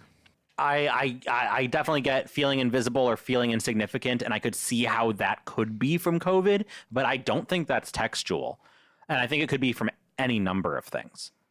There are lots of reasons to feel insignificant or invisible. No, that's so fair.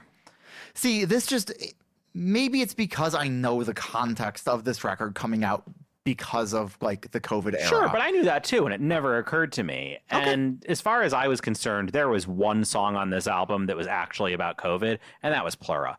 And maybe if I had not known that One Night Everywhere was not actually a COVID song, maybe if I had stuck with my initial thought that it was until I'd read the lyric. Right. And so I thought, okay, there are two. You know, maybe it would have been easier to read this as a third, but it's just, you just don't you don't see it. It seems like so much of when they're talking about COVID, it just gets so textual. And this isn't that. And this isn't that. Or they're talking about being cooped up at home very textually, and this isn't that. There are so many reasons to feel invisible and insignificant that we've even heard Stu sing before COVID. So, Okay. you know, it's very possible that COVID was a big part of it.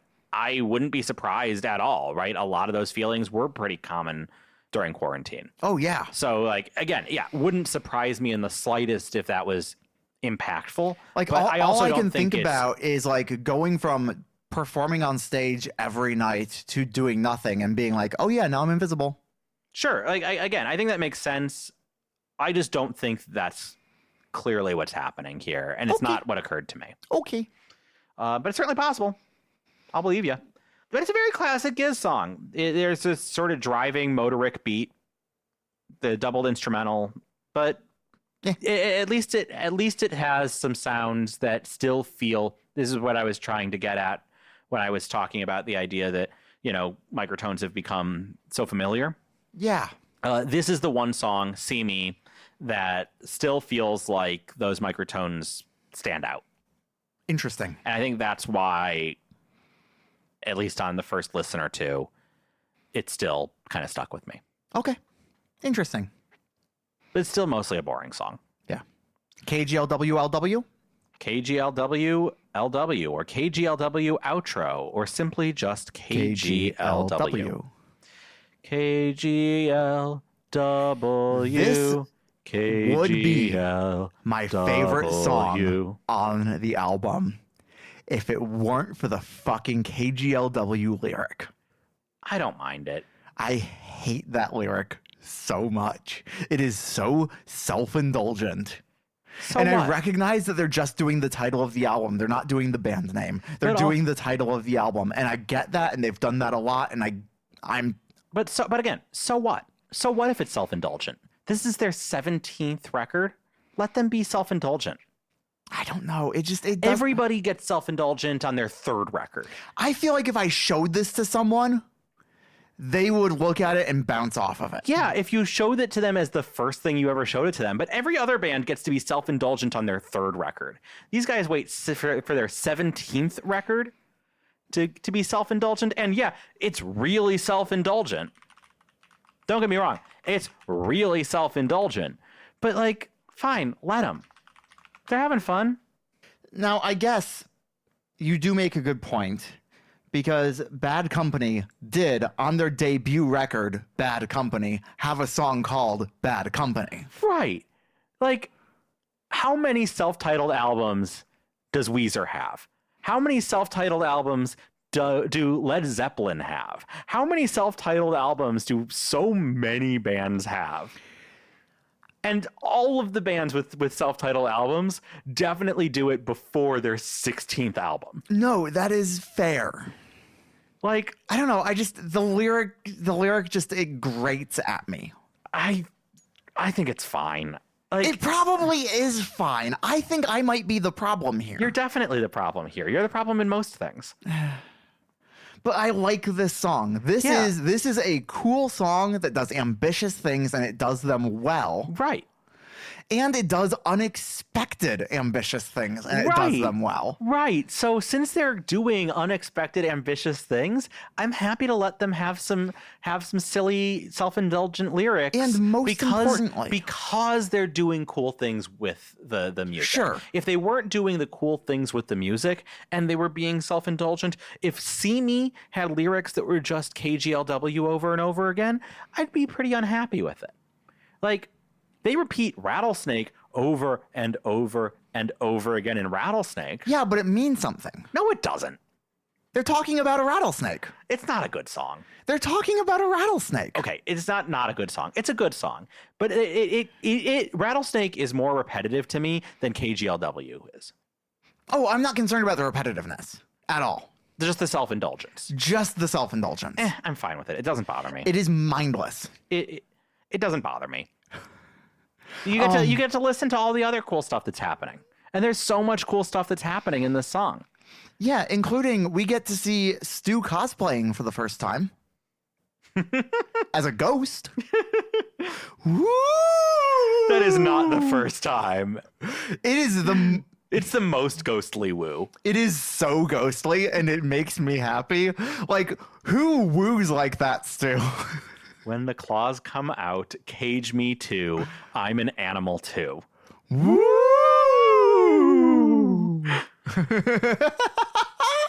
Delightful. But Thank you, Stu, for that gift. Slow, it's sludgy, it's doomy, It's proper metal. and it also there's some really interesting stuff going on with the meter. Yeah, can you talk about that a little bit? Because I heard them talk about that on tape notes. Yeah, so and I found it fascinating. They start out, this is a band that changes their time signature all the time. I mean, well established. Well established. But in this song, they start with some pretty normal time signatures. Your 3/4s, your 4/4s, your 6/8s. But then they progressively add more beats per measure. Right. First, one at a time, 3 to 4, 4 to 5, 5 to 6, 6 to 7. Right. Each new riff adds another beat. And it's the same basic riff. but they just keep building it. It keeps being built out. It keeps becoming more complicated as the music, as the drums get more complicated to support these additional notes per bar, this more complicated, more complex meter. And so it builds up and up and up, not always one at a time, but eventually it gets all the way up to 17, 19, 21 beats per measure. Which is fucked up. Which is so fucked up. And it almost happens in a way that you kind of don't notice it if you're not somebody who's obsessively counts music, which I know some of you are. But for me, who doesn't obsessively count music, like, you just sort of notice that things get more complex over time because they're still playing with the same basic thematic content that they developed in KGLW intro on KG, right? The basic da da da da da da da da da da, like Right. that's still the basic riff that's being used throughout, but it what's happening underneath with the percussion, what's happening with that They're riff constantly itself. changing the feel of it. Right. Stu mentioned something on the Tape Notes podcast where normally he writes in a sort of circular form where, you know, maybe your AABA sort of song format where you kind of wind up where you began. Right. And this is not that. This is completely linear. Right. This starts in one place and it ends somewhere else, which is amazing given how samey it feels like it kind of should be with all of the repetition of the lyric and with all of the fact that not only is this the same kind of basic tune that we've heard throughout the entire song, but also we heard that entire tune on the last album. Right. And And yet it's not evolves. just repetition of the lyric, it's repetition of the melody. Right. And yet it evolves. And yet it evolves. It is one of the most interesting bits of songwriting on the record in terms of like the music of it. Yeah, I think if you wanted to do like a breakdown of any song on this record, this is the one that would have the most interesting breakdown to do. Yeah. Where you could really peel it apart and go, here's why this song is interesting. Yeah, this is what I want to see a song exploder of. This is what I want to see Yeah. 12 Tone cover with all of their elephants. Yeah. And Has 12 Tone ever done a King Giz? I don't think so. I don't think that 12 Tone has ever done a King Giz, but I That think, would be I really think they should. interesting. I would love to see their take. That would be really interesting. I would love to see a music theorist take on one of the songs from one of the microtonal records. Yeah, I mean, I've done a lot of research on the microtonal stuff, Yeah. and I've seen takes on that, but I've never seen a take on the rhythmic stuff of like KGLW. Yeah, and that would be fun And too. that Yeah. would be so cool. And so anyway, that's why I can excuse the self-indulgence of KGLW. Yeah. First okay. of all, they don't do it very often. And second of all, when they're doing it in such a cool song. That's fair. It is the coolest song on the record. Unquestionably. Plus the instruments. Yes. Talk about it. All right. Instruments on this particular song include Cookie playing the hammer and anvil. So let's actually talk about this really quickly. Is one of the things that they did with this song is they recorded the song and then they went through and they did a bunch of weird overdubs at the last minute. Right. Where Essentially, they brought in sound effects and weird shit. Essentially, what happened is that KGLW intro was the last song that came together for KG. Yes. And they took that song and they shopped it around. They showed it to some of their friends. And Stu heard from multiple people, apparently, hey, you should do this, but do metal. And so Stu's like, I guess I have to do this, but do metal. Sure. And so they did it for LW. So, yeah, some of these overdubs. Cookie does hammer and anvil. Yep. And then Joey does a bunch. And I'm going to read off a list of all of the things that Joey is doing for the overdubs. And here. I'm going to rate them on a scale of 1 to 10 how cool I think they are. An MRI machine. 10. A hydraulic hammer. 9. That's one of those big industrial like vehicles that has like just a giant pounding. I like- would love to know their mic technique. right? Like a giant pounding like hydraulic lever Yeah. that just pounds the ground. It's so cool. Drawbridge. 10.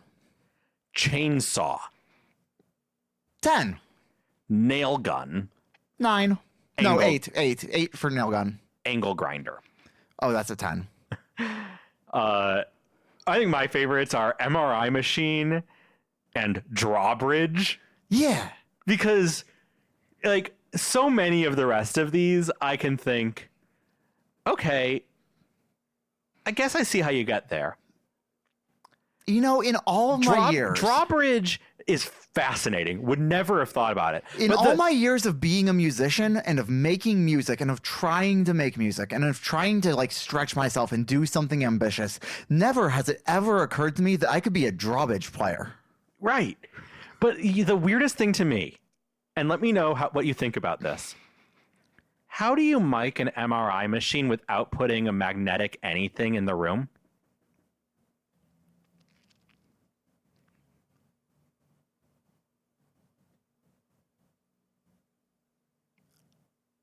I don't know. How do you mic an MRI machine without any metal in the room? I don't know. Yeah, that's my question. I don't know. Yeah, suddenly that 10 goes to a fucking 15. I don't know. Yeah, that's not just a music question. I need to know. That's such a good question. I need to know. Yeah. Cool. Cool. All right. What else have you been listening to this week? What else have I been listening to this week? I have been listening to the Dillinger Escape Plan's 1999 mathcore record, Calculating Infinity. Because they just announced that they're doing like a, I don't know, what is it, 25th anniversary or whatever tour for it. And they're coming through Seattle. And this is a band that, like, if you know mathcore, you know the Dillinger Escape Plan. They are forefathers of the genre. They paved the way for everything that was to come. They are one of the most important bands in mathcore. And so when I saw they were coming through and doing an album from 1999 in full, I immediately jumped and I bought tickets. And then I realized I've never heard this record. So now I am on a mission to internalize this record as much as possible before they come through town. So I am just pounding Calculating Infinity by the Dillinger Escape Plan. And let me tell you, I am 2 listens in and I don't like it yet. Oh, no. I know I will like it, but right now it is still in the phase where it's just noise. And I haven't figured out what I'm supposed to be listening to or how I'm supposed to be listening to it. And so I'm really interested to like figure out this record as I go. So that's one of the things I've been listening to. The other thing I've been listening to is, I cannot recommend this highly enough. It is the new song by Happy Birthday, Mr. Baskets. And it is called $7. And I highly recommend that you watch the music video for it on YouTube, because it is a beautifully put together video by the like writer and performer of the song. The same person did all of the like composition, production, mixing, engineering, music video in full. It's this beautifully animated video. And it's one of those things that you watch it and you go, oh, you should be making $1 billion because you are that good. And the entire premise of the song is, I'm really good at my craft and I have $7 in my bank account because it's impossible to find work. No matter how good you are, it's impossible to fucking find work. Yeah, it's really good. I would absolutely say, co-signed, you should absolutely listen to that song. You should listen to Happy Birthday, Mr. Baskets. It's so good. Full disclosure, I am friends with B. I've been a fan and friend of theirs for a number of years now, ever since they worked with Careful Gaze a number of years ago.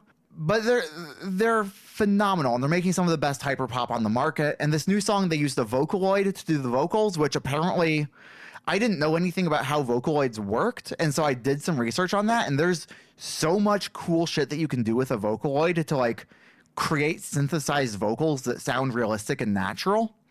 And I had no idea that any of that existed. And so I've been like really deep diving on what a Vocaloid is and how to like tune it.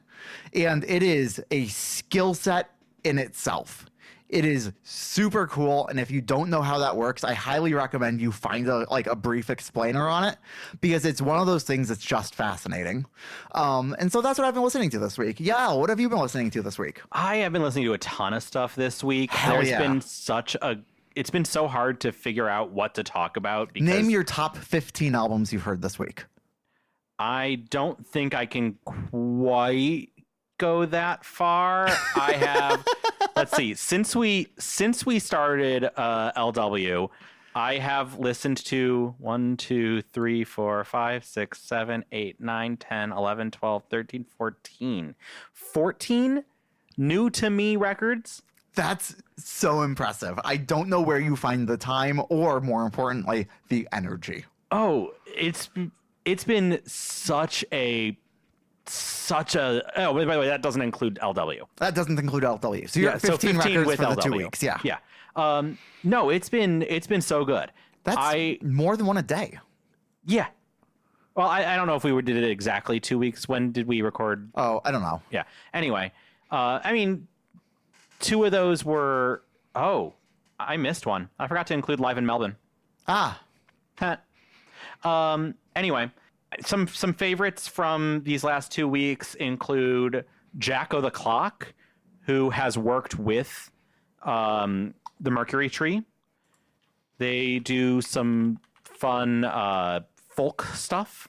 Oh, right. They're the like freak folk artist Yeah. you were telling me about that does the like weird microtones along with Mercury Tree, right? Yeah, but they're not normally doing their own stuff as mostly microtonal. Okay. But they have one of the guys from Jack of the Clock and one of the guys from the Mercury Tree have joined together to create the group Ventifacts, which together does a weird combination of this freak folk with the microtonal weirdness of the microtonal proggy weirdness of the Mercury Tree. So it's really cool stuff.